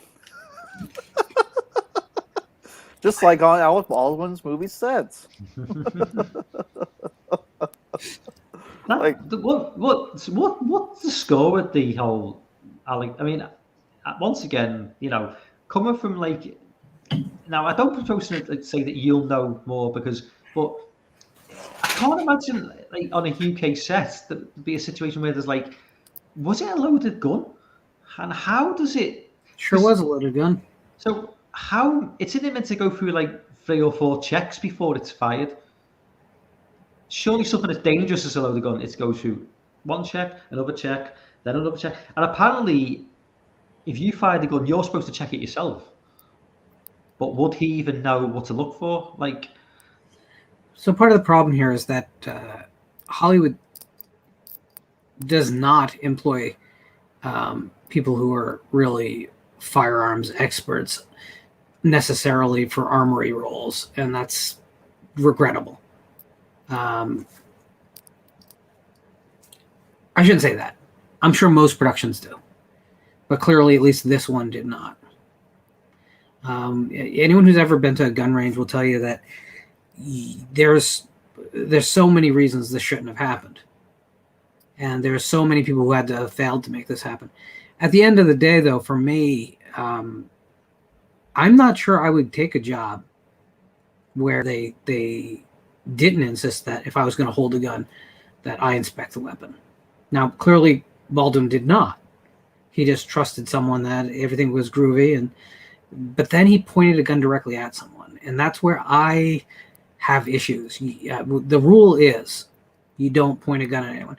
And on a film set, people think people point guns at each other because that's what it looks like on screen, but they're not. Your sight lines are never directly at another person, no matter what the circumstance. And if any real gun. And basically, guns in movies are real guns. People have to understand that. It's very rare for them to use like quote unquote toy guns or a gun even with the firing pin removed. That's very rare. It's not the standard. Maybe it should be. I don't know. I think a lot of people had to fail miserably, but if Baldwin made the tragic mistake that it was okay not to check himself, or if he thought it was the rules that he shouldn't check himself, I wouldn't have taken that job, because that's not my understanding of firearms as a person who is familiar. You know, I do believe every American, maybe every world citizen, if the world would change a little bit, should go to a firing range and fire a weapon at least once in their life, so they understand a little bit more about what it is. Because a lot of people speak when they don't know, and that's tragic. And that's kind of how this stuff happens, by the way. I think if Baldwin had been to one firing range for pleasure at any point in his life, he would have been handed a gun and immediately checked the chamber. Because he was like wasn't he fiercely anti-guns, Alec Baldwin? Well, you know, again, we're talking about like what to what extent is that stuff real? Does everyone push their politics as far to the wall when you're on screen or if you're in an interview, but in your real life you're of course not that hyperbolic? I think that's probably the case. He's probably a very normal guy. I don't feel sorry for him because I wouldn't have not checked the chamber. Period. But I do understand that's a horrible thing. I don't think he intentionally shot anyone. But they're saying that he drew the gun out of a holster and it went off. That suggests to me also his finger was on the trigger when he was lifting the gun. And that's another thing that is just a no-go in any film, any gun safety circle. So I would hope that Hollywood would learn that people should have to go through, if not NRA training, then at least comparable, maybe police training, safety training, before they're allowed to handle a gun on set. That would be the rule I would institute. It only makes sense.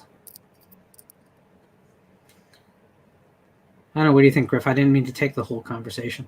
No, it's okay. No, yeah, I think it was all just a big clusterfuck as far as management and oversight of what, checking important materials. Like, you're going to make a movie about shooting people, you want to make sure everything's, safe. You don't want people getting, freaking this Brandon Lee, like, yeah, that really wasn't that long ago. Like, and people still, this happened again. Really, this is. It was more acceptable back then because there wasn't as much knowledge. There probably should have been. I mean, they were in the film industry. They had a lot more access to things than we as regular people. But nowadays, everybody can look up something or check something or ask anybody, is this okay? Does this look good? Does this look right? But it was a big clusterfuck. The film's not getting finished, apparently. That's the film's done. That's it now. No. Finished. Yeah, I mean, unfortunately, the way films are financed, there was insurance on the film, I'm sure, and it's going to end up all going to whatever civil lawsuits are filed. But, the sad fact of the people who made the worst calls here are probably not going to end up getting hurt that bad financially. And that's horrific to think about. But, if there's a lawsuit for $10 million for wrongful death, that's going to be way under the threshold of the insurance on the shoot. So I'm not entirely sure how far gone the film was, whether it was like how close to had they been filming for just like a couple of weeks, or whether it was close to wrapping, or I've no idea. Because I mean, it depends, I suppose, how much money is being invested in this film in terms of marketing and. So we have to be very careful. Like, the shooting budget is not all the money that's spent on a movie, and that's what you see reported all the time. A film is a corporation. Every film you have to think of as its own company. That's why they're all LLCs, technically, legally. And there's a lot of partnerships with a lot of companies. If you ever watch the end credits of a film, right before the credits end, you'll see a bunch of people who have money involved, everything from government agencies like the Georgia Film Commission to independent companies that you'd be shocked. Hey, Coca-Cola, what are they doing here? And it's not just that they supplied Coca-Cola to the set. They're good investment vehicles, films. And it just comes down to, you know, films probably a tenth of the cost of the film spread out under everyone who has money in it is probably the shooting budget. So, but unfortunately, like wrongful death suits, 10 million would be like high for a wrongful death suit.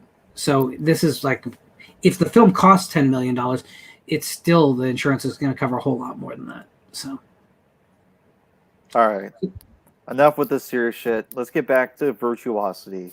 Virtuosity.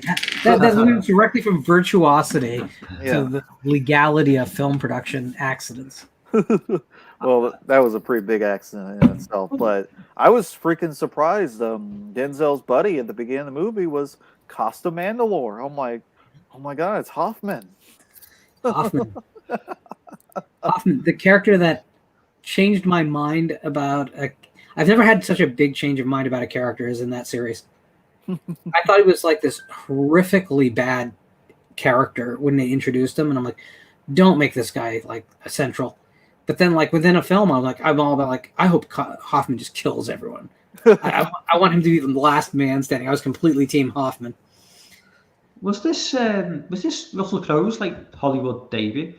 I mean, no, I don't he know was in Quick and the Dead before that. Have you guys seen Romper Stomper? Yes. No. Yeah, great film. That highly recommend. Romper. That was his. Well, I'm not saying it was his debut, but it's an Australian film. He plays like a skinhead, you know, like a neo-Nazi type. Definitely recommend watching it with subtitles on, even if you speak English. It was easy for me. We can understand Aussies, no problem. Luckily, I found it on DVD for cheap. So yeah, it's a Romper Stomper is a great film. It's a 20th Century Fox was distributed here under Fox, so it ain't ever going to see a Blu-ray or digital release probably if it ever hasn't had one. So LA Confidential was kind of the film that made him a big star. Then I'm guessing because that was '97, was it? I think that was it LA Confidential that kind of got him the. Was it like Gladiator made him a massive star? Obviously, yeah, household name. But like, was it LA Confidential that like kind of gained him that? What's the role that got him the Gladiator role? Was it? I'm guessing it was. Yeah, it's LA Confidential. Because what did he do? What did he do in '98 and '99? I don't remember. The Insider. Oh yeah, of course. Yeah, that's a great film. Shot around Louisville. Of course, Gladiators, well known for Oliver Reed's final. I've got to say, if you guys like to read, there's a novel. If I can remember what it's called, it's a fantastic. It's like I know what you're talking about. It's about Oliver Reed, Peter O'Toole, and Hellraisers. Yeah. Richard Burton, Peter O'Toole, Richard Harris, Oliver Reed. It was unrelatable. It's basically their life from as they became the booze. Big stars. The stories. Oh my god! Like Richard, if you think Oliver Reed was a big drinker, Richard Burton was on another level. I saw Exorcist too. Oh my god! But he was drinking for self-preservation on it. My God, if they have another speech about frickin' locusts, I'm gonna open up a vein here. So good. Some of those stuff. That was it's just a different. They were like film stars in them days. Film stars now are just. But you know, the great thing about before. So I mean, I'm going way back now, but you know, you can go back to even the 80s, the 90s, before social media. Movie stars were like proper movie stars. We didn't know anything about them. They were like exotic. They were like people from another planet. Now, movie stars now are just on Twitter constantly, and you can interact with them like on a daily basis. They've lost any sort of. Most of them have. There are still some who don't indulge in it, but when somebody's on Twitter like 24/7 or Instagram giving us constant updates about their life, they lose like an element of that sort of like star power. you know, like when you were a kid and, you know, a big movie star was like you say, it was like they were from another planet or something. You just, Well, there's, it depends. There's some of them that were pretty freaking open. Charlton Heston. He would share with you a lot of things. Lauren, would you consider him? Do you think he would have gone kind of was he kind of independent, or was he going full right? Chuck Heston. I think Charleston Heston is one of those guys that was a big gun advocate because he grew up as a Boy Scout and it was just part of his life. And then I think politics kind of bloomed around him. I would think because I mean he was a Hollywood socialite. I think he was probably liberal on a bunch of things, but there was this one issue that makes us think that he was like some far right guy. Yeah. No, that's I think people are complex.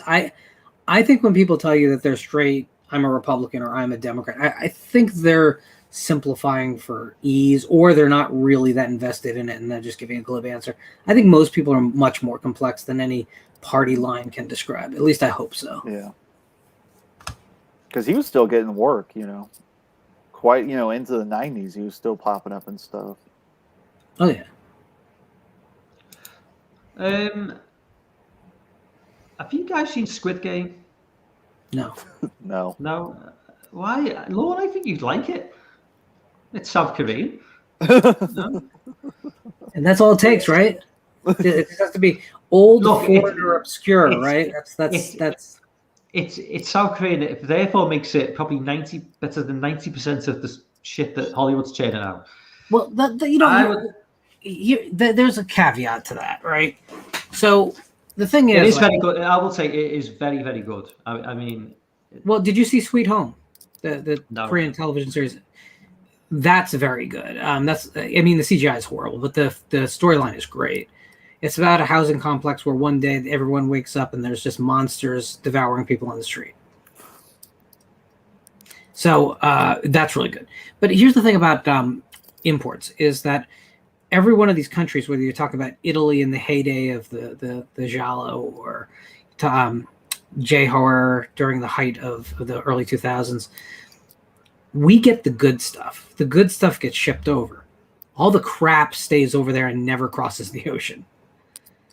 So it's not that like all Korean film is great. It's that we get the cream of the crop. So yeah, we get Parasite.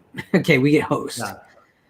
Yeah. In Thailand, we get the Pool. We don't get like the forgettable crap. And it's like I almost feel like because Netflix bought the rights and obviously it's become like the biggest show in Netflix history. I almost feel like it's in danger of becoming like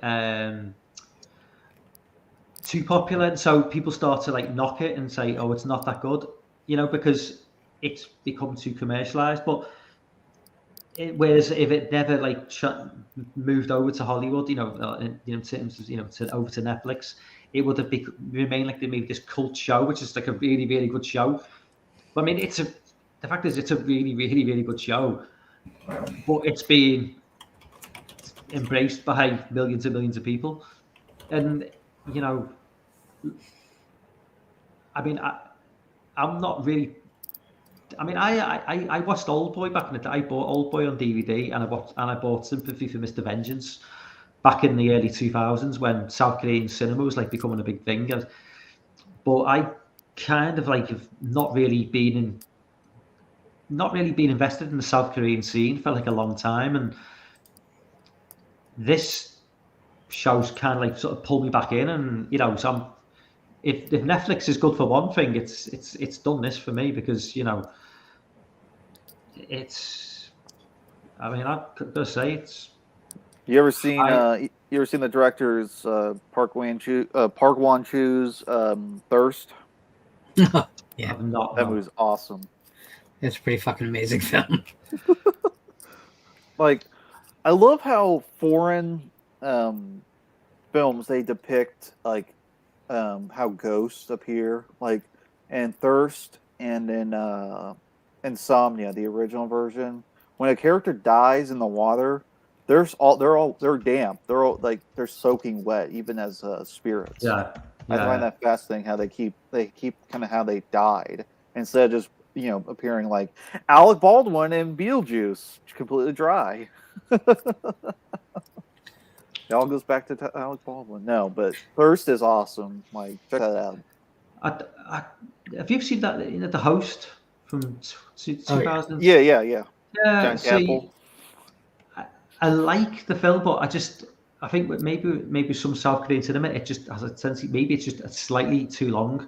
I just think The Host is it's just too long. I think that film could have been condensed by like 20 minutes. It's just, maybe that's just me, but sometimes I think with some, maybe not this condensing it down to South Korean cinema, but it just, I don't know. Lauren, This film, he wants, Lauren? What do you want? He wants an AIP to come and start editing these movies. No, that's right. You definitely need the AIP edit, which changes dialogue and switches scenes around. He was doing that shit to like Bergman films too. Yeah. Is I Saw the Devil, is that Korean or is that? That's Korean. Hong Kong? Korean, yeah. Yeah, I Saw the Devil's a great movie. Who's remake? Is that Godzilla versus Kong? That guy, what's his name, doing it?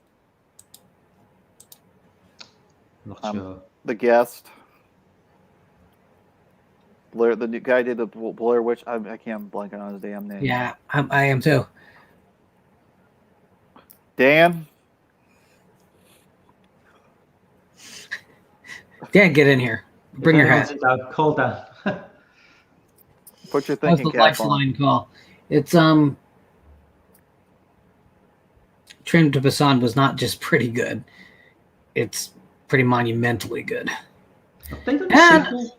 I liked Peninsula. It doesn't try and be Train to Busan, and I think that's smart because that was not going to work a second time. Is that a direct sequel to Train to Busan, or is it like a sort of sequel? It takes place in the same world, and it definitely, but it's not the characters. It's a completely different. Actually, the funny thing is that Army of the Dead borrows a lot from it and manages to screw up everything that Peninsula does right.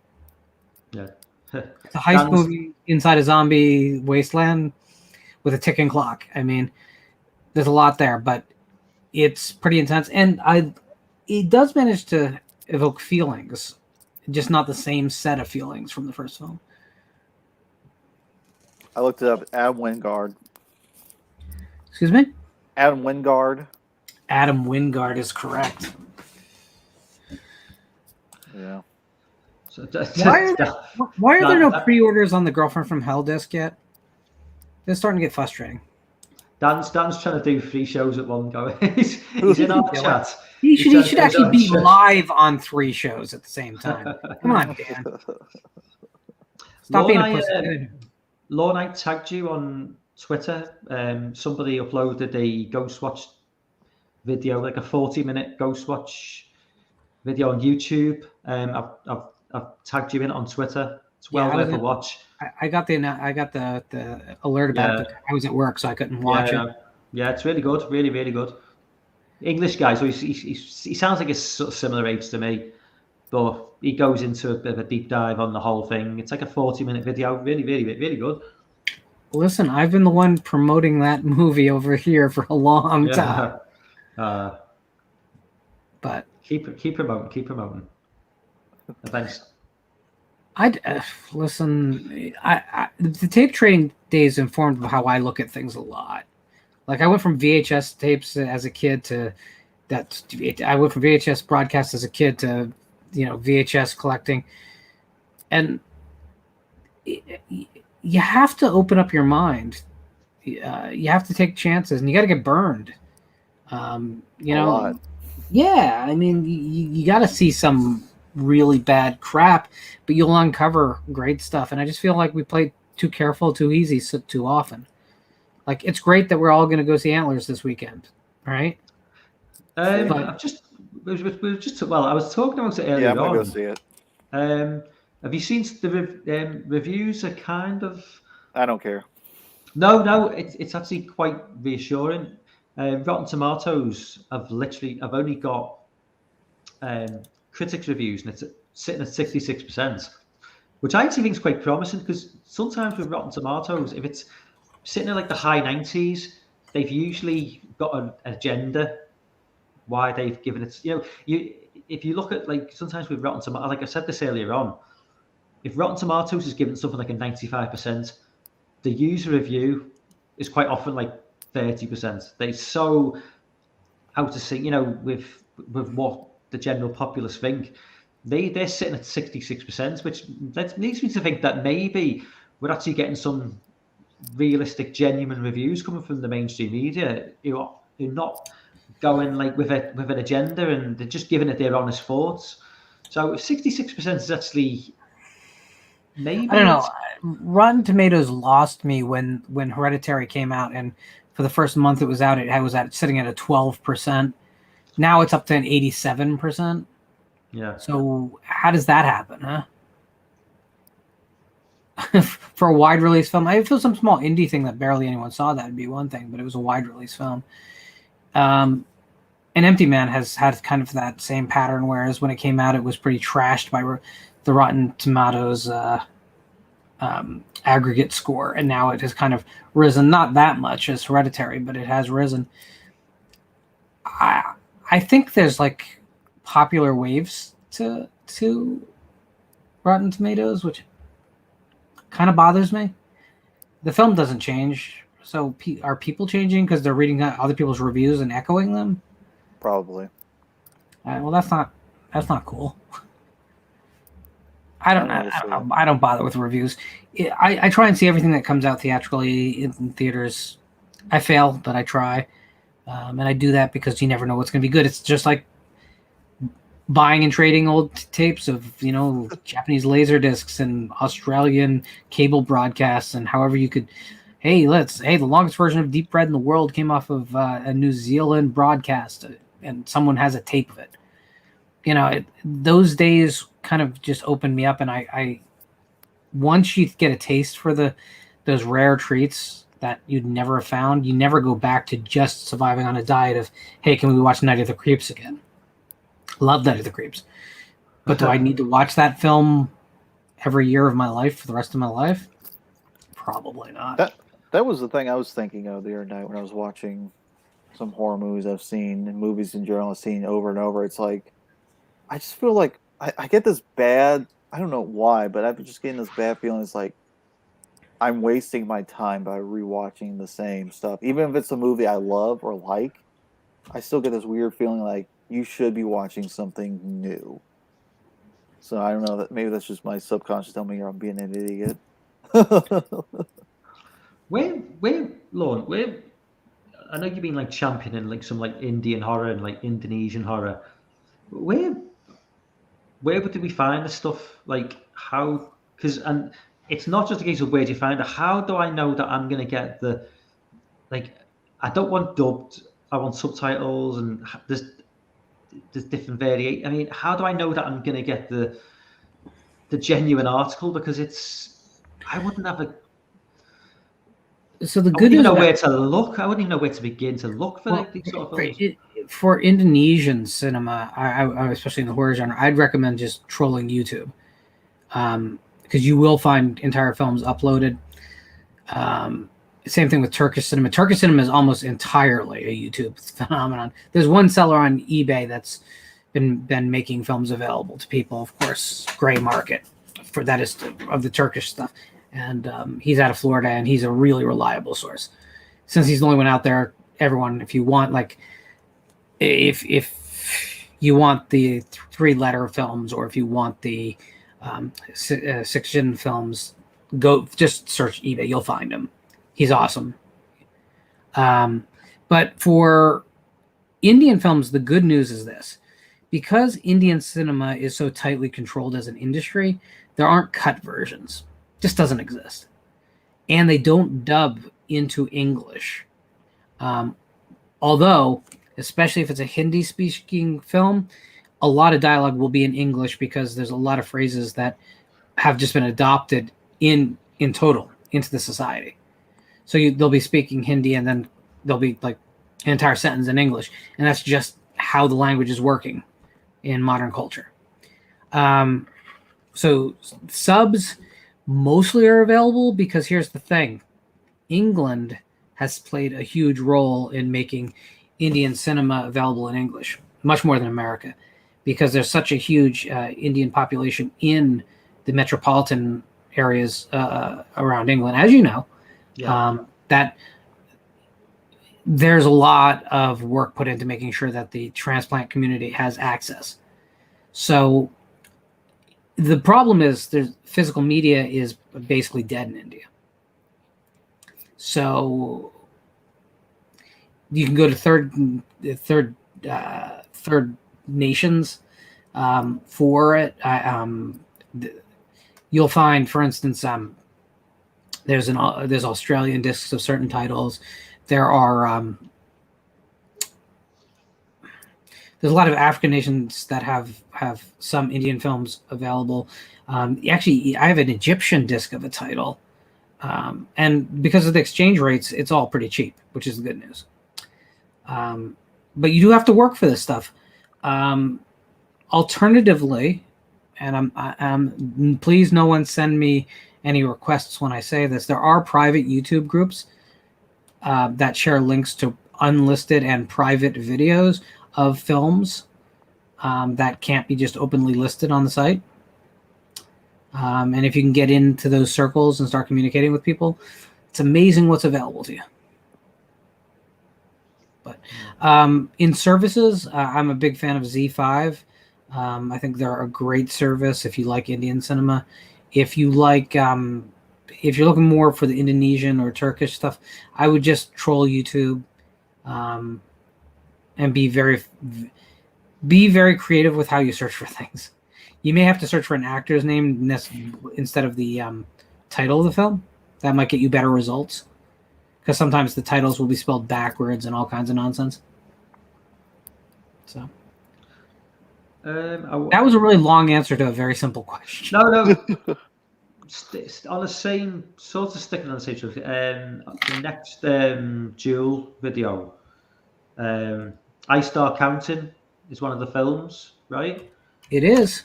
Where can that be found? Doesn't seem to be. I know Amazon don't seem to have it. I Start Counting. Let's see where we can watch I Start Counting.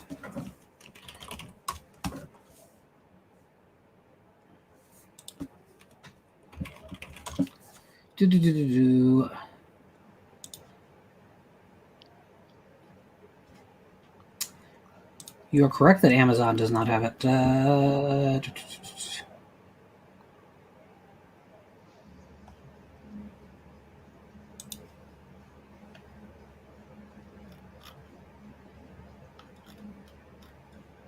I might have to send you a. I might have to look into it and because I know it as early as a couple months ago it was. I mean, I've done a deep dive into some of these more, less legal sites, and they don't have it either. So it's.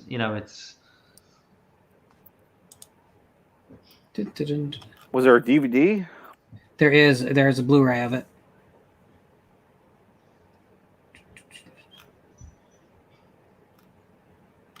For the Kino? I might have to look into it for you guys. Let me see something. Oh, Fun City put it out.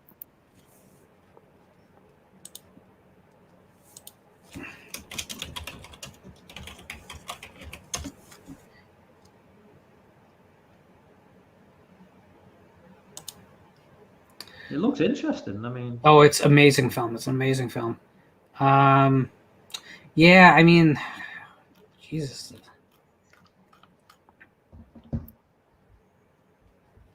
What's up, Big Crack Rock, by the way, in the chat? I know it's fascinating for everyone to watch me Google where people can watch this movie. By the way, Lord Dan said, can you shoot him a link to The Cellar you were referring to before? I absolutely can, and I'll.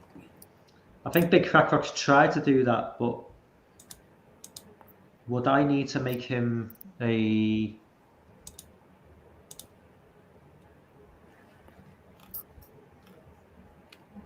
Yes, it is.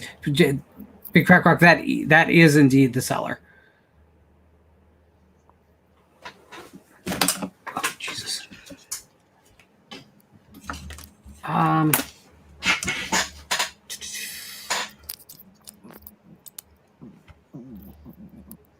might be able to make him a...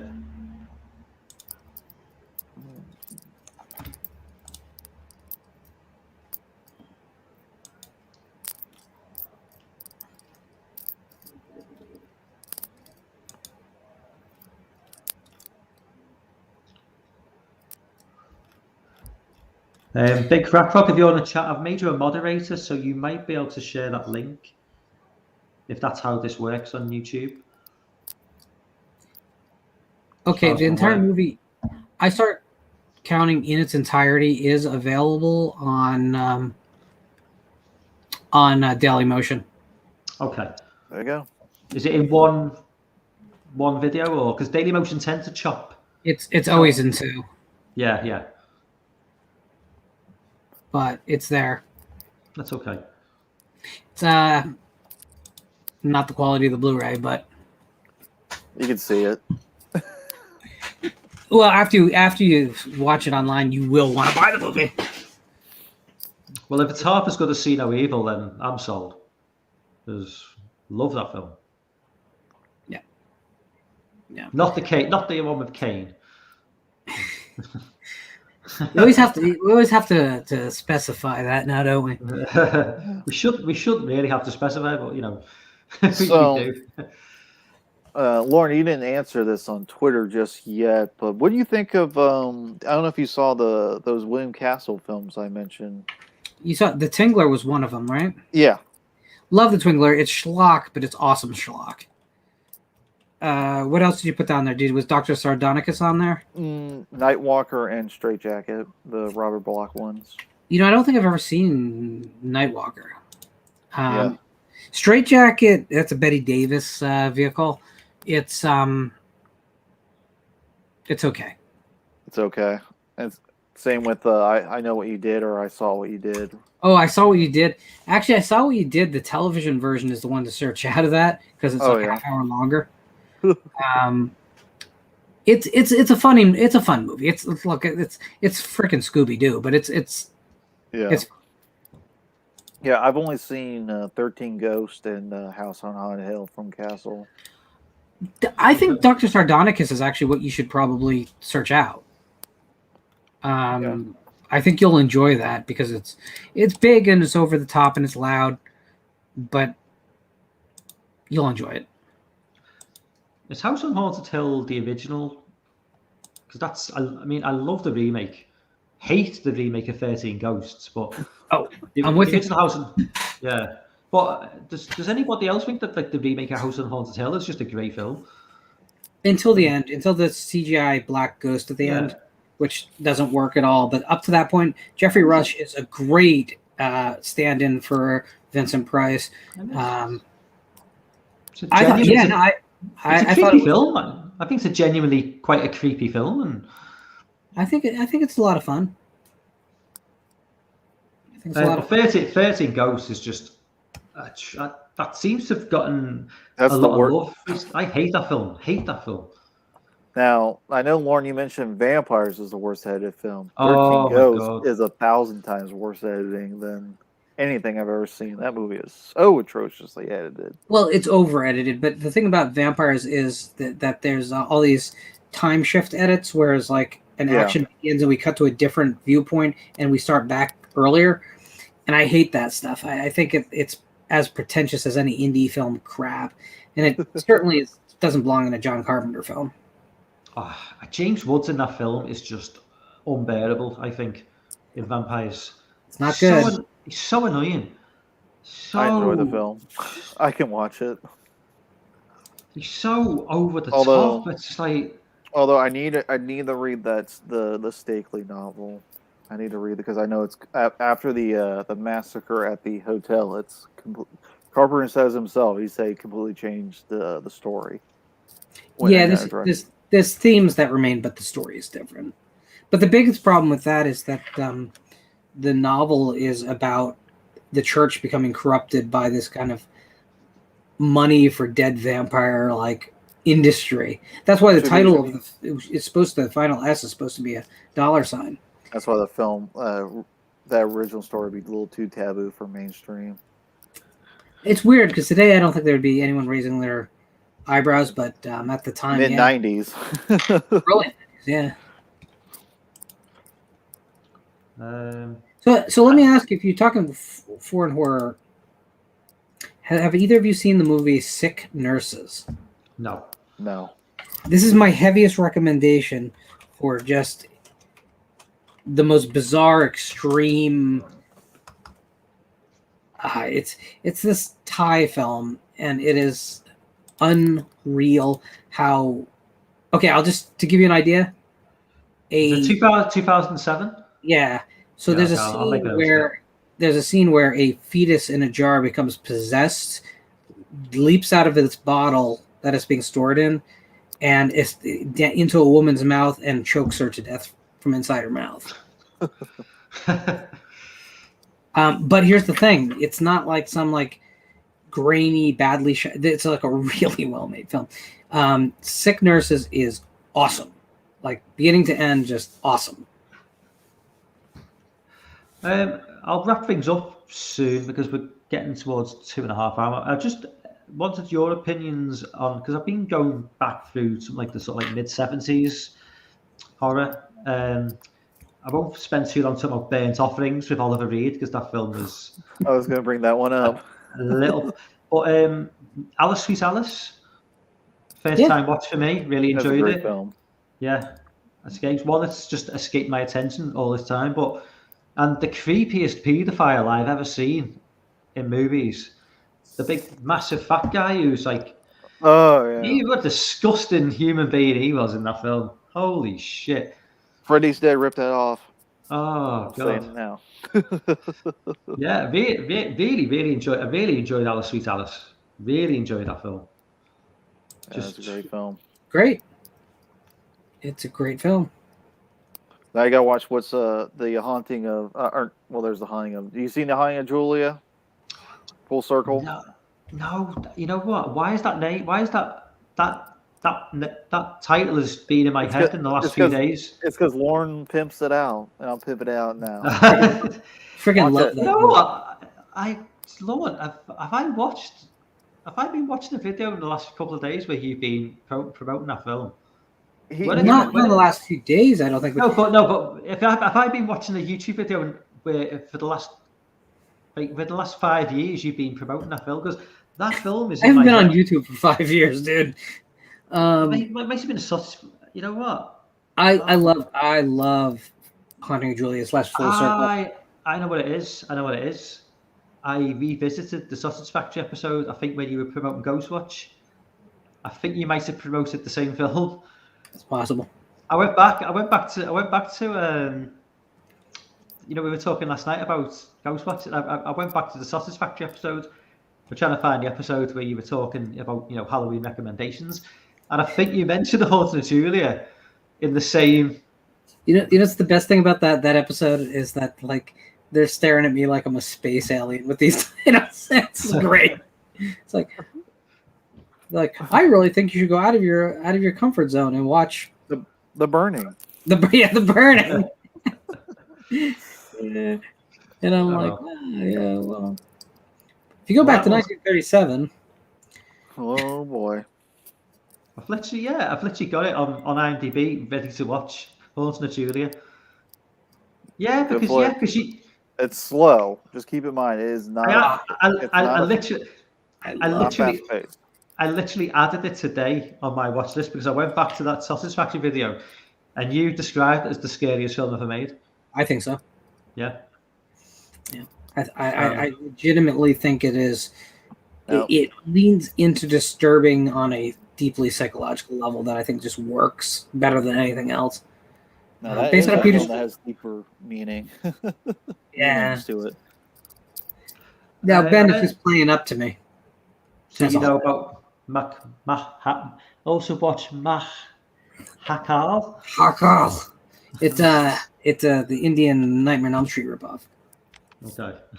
From it's not a modern film, so it's like it's 80s. yeah, it's bad in all the ways you want films of that period to be bad. Anyway, There's I'm al- going to wrap things up now. Sorry, go on, Griff. There's also Let's Scare Jessica to Death, which is in kind of the same vein. Love that film. That was a great one. I've been looking forward to watching that for years. I don't think they had DVD release, did it? Yeah, no, yeah, it did. Let's Go Jessica to Death. It was I want to say it was I think Warner Brothers distributes that as a Warner Archives title. Yeah. maybe? Oh yeah, they did. That was in 2013. I remember hearing about it around 2011, 2010. But yeah, they put it out on DVD, and then Shout Scream Factory put it on Blu-ray. It's kind of interesting how they put it out because it was a Paramount title. What's up, Jay's in the chat. Jay says top 3 Cronenberg. Go. Scanners, Videodrome, Brood. I would say Scanners, maybe 2, obviously. Shivers, then Rabid. I'm gonna go History of Violence. Oh, good choice. Yeah. This is a tough one. The Brood and do I want to put Videodrome or The Fly? I'll go with The Fly. I love that film. That's disgusting. Was Cronenberg involved in The Fly too, or did he have nothing to do with that film? No, he didn't have. Okay. I don't think I've ever seen Fly 2. It's fine, I guess. It's not successful in what it's trying to do at all, but it's not bad. It's just kind of unremarkable. And in that franchise, unremarkable is kind of a problem. You know what I like about the Fly series is that even before Cronenberg, who is the most Canadian director ever, all the early films took place in Canada. I'm like, and I like the third one because it's got a bunch of British actors that were in like the Bond movies. What's his face from Quatermass is in it. Oh, what's his name? We were talking about Quatermass last night. Yeah. Who was what does Canadian movie really mean to an American? Because I don't really like say but My Bloody Valentine. I remember what you guys have spoken about it in the past. You said it's how Canadian it is, but I don't really see it because to me it's just I can only pick out certain words when Canadians say, like I suppose it's difficult for me to differentiate between a Canadian accent, like just a standard one, and maybe certain American accents. So, and when you say what is a quintessential Canadian film in terms of what makes it a Canadian film, do you know what I mean? Rather than what separates it from being an American film, is it just? Well, it doesn't have the. They're not as rigid. Well, they're a lot looser, I would say, as far as tone. They're not as strict. There are certain words that Canadians say. That when the Canadian says the word right, they go read. Is that a good impression? They go right. It almost sounds like slightly Scottish, maybe. Well, it's kind of like it's kind of like almost like they're a little bit more have a European. They have a different. Don't they say a? That's what's fascinating to me about it, is that they're a lot more blunt. about their topics, at least their films. That's what I appreciate about them. Canadian film has always kind of. You say yes. Canadian, no. I was having a little bit of problems actually getting the right screen up. Canadian film came from a place of exploitation. They never really were. They got into the business to compete with American like mainstream cinema, but so they were always very topical to whatever was going on in America. But they were our next door neighbors, and Cronenberg was a big part of changing that. Because he went beyond what America was doing.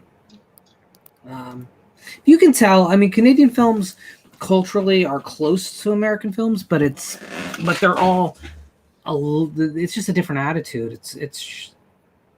If I'll tell you what though, if like Wisconsin had a really strong film scene, maybe we wouldn't see it as Canadian as much as just like, I don't know, North American. I don't know. But until recently, like with the digital revolution, film was pretty much a coastal issue here. Yeah, Jay mentions Curtains, which I didn't like Curtains. I like Curtains.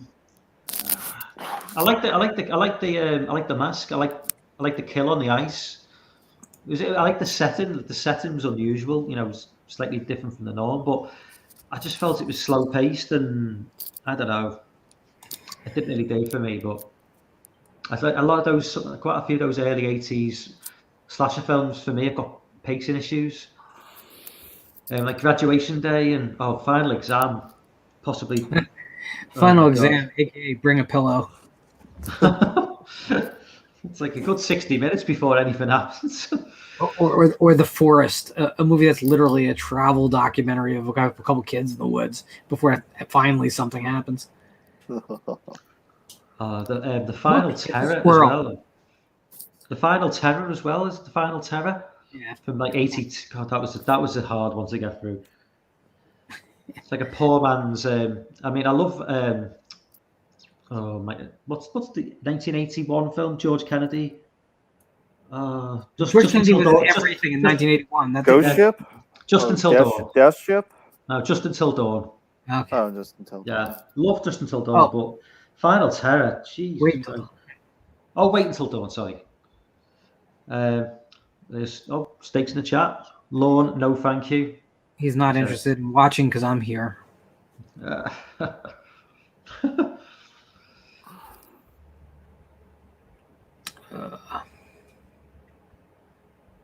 Believe me, man, there'll be less of me soon for a while. Is that? I don't want to like push you, Lorne, but does that mean? Well, I started a job. Bad. I have some other things coming up that are going to take up some time. So I'm not disappearing by any means, but He's the pace I was through most of the pandemic proper is not going to be something I can maintain. But I'll be around. Well, I stream at a friendly time for like you guys on the East Coast, So, I'm always here every Tuesday night. Nice time for you to jump on. I mean, last night. If you watched that stream with Piz, I'd not slept during the day. I've had 3 hours sleep.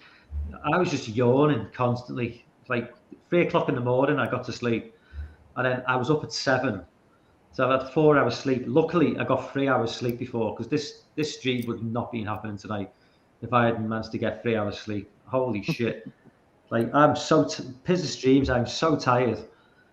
You just after about an hour, you just see me. I'm just like constantly just trying to stay awake. It's just hard work, man.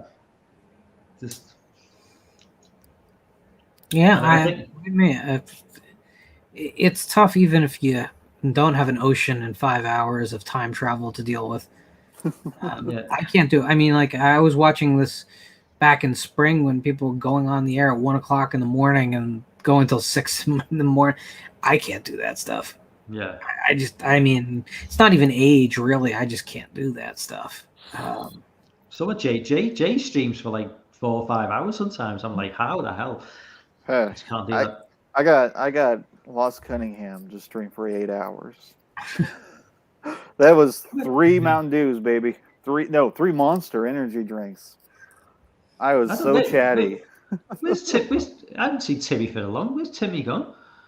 Timmy used to be in the chat all the time and he was always in the live chats and on people's streams. Seems to have disappeared. Too busy getting jacked.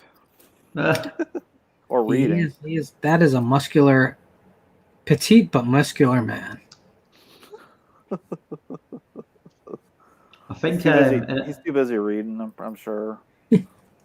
I think for maybe a week or two. I mean, we have our daylight savings next week, so we'll go back an hour. So for a few days, there's only going to be a 4-hour gap between you guys. But then you obviously go back an hour again, so it just goes back to 5 hours again. So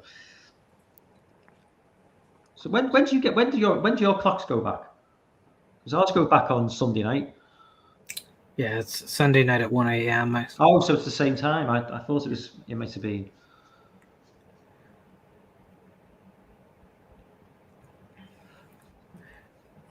It's a lot of folks. Anyway, I'll just wrap things up now, guys, because it is 5-3 in the UK. So. Oh man. Gotta go now. Yeah, unfortunately, I'll maybe back Friday night, maybe for another live stream. I don't know. If Lorne or Griff, if you guys are up, if you're not busy Friday night, let me know through Twitter and I'll go live. But without the interaction, and I haven't really got that much to talk about in terms of whereas tonight I had like a good hour's worth of material. So. And then you guys jump on, and it's just all good. But if I'm just going live without, people to bounce off on Friday, I've not really got anything new to talk about. So, Antlers. If you're not busy, hit me up on Twitter Friday. Let me know, and I'll jump on. When y'all seeing Antlers? When's it? Is it Friday? It's out. Thursday in like select theaters at night. Kind of midnight late showings. You gonna see it then or Friday? I don't. I'd have to check where it's showing because I'm not sure if that's sort of film that's going to be getting mainstream. I highly doubt it's going to be getting mainstream sort of. It's got Del Toro behind it. Yeah, it's just that with my local cinema where I go for convenience, it's what time if it is showing. It's at what time. Because it's not going to be getting like an hourly. If you go and see like something like a Marvel film, it's like every half an hour they'll be showing this stuff. But it's like Antlers, it could be just like one showing of the night. They fast forward through all the credits. Yeah. Marvel movies.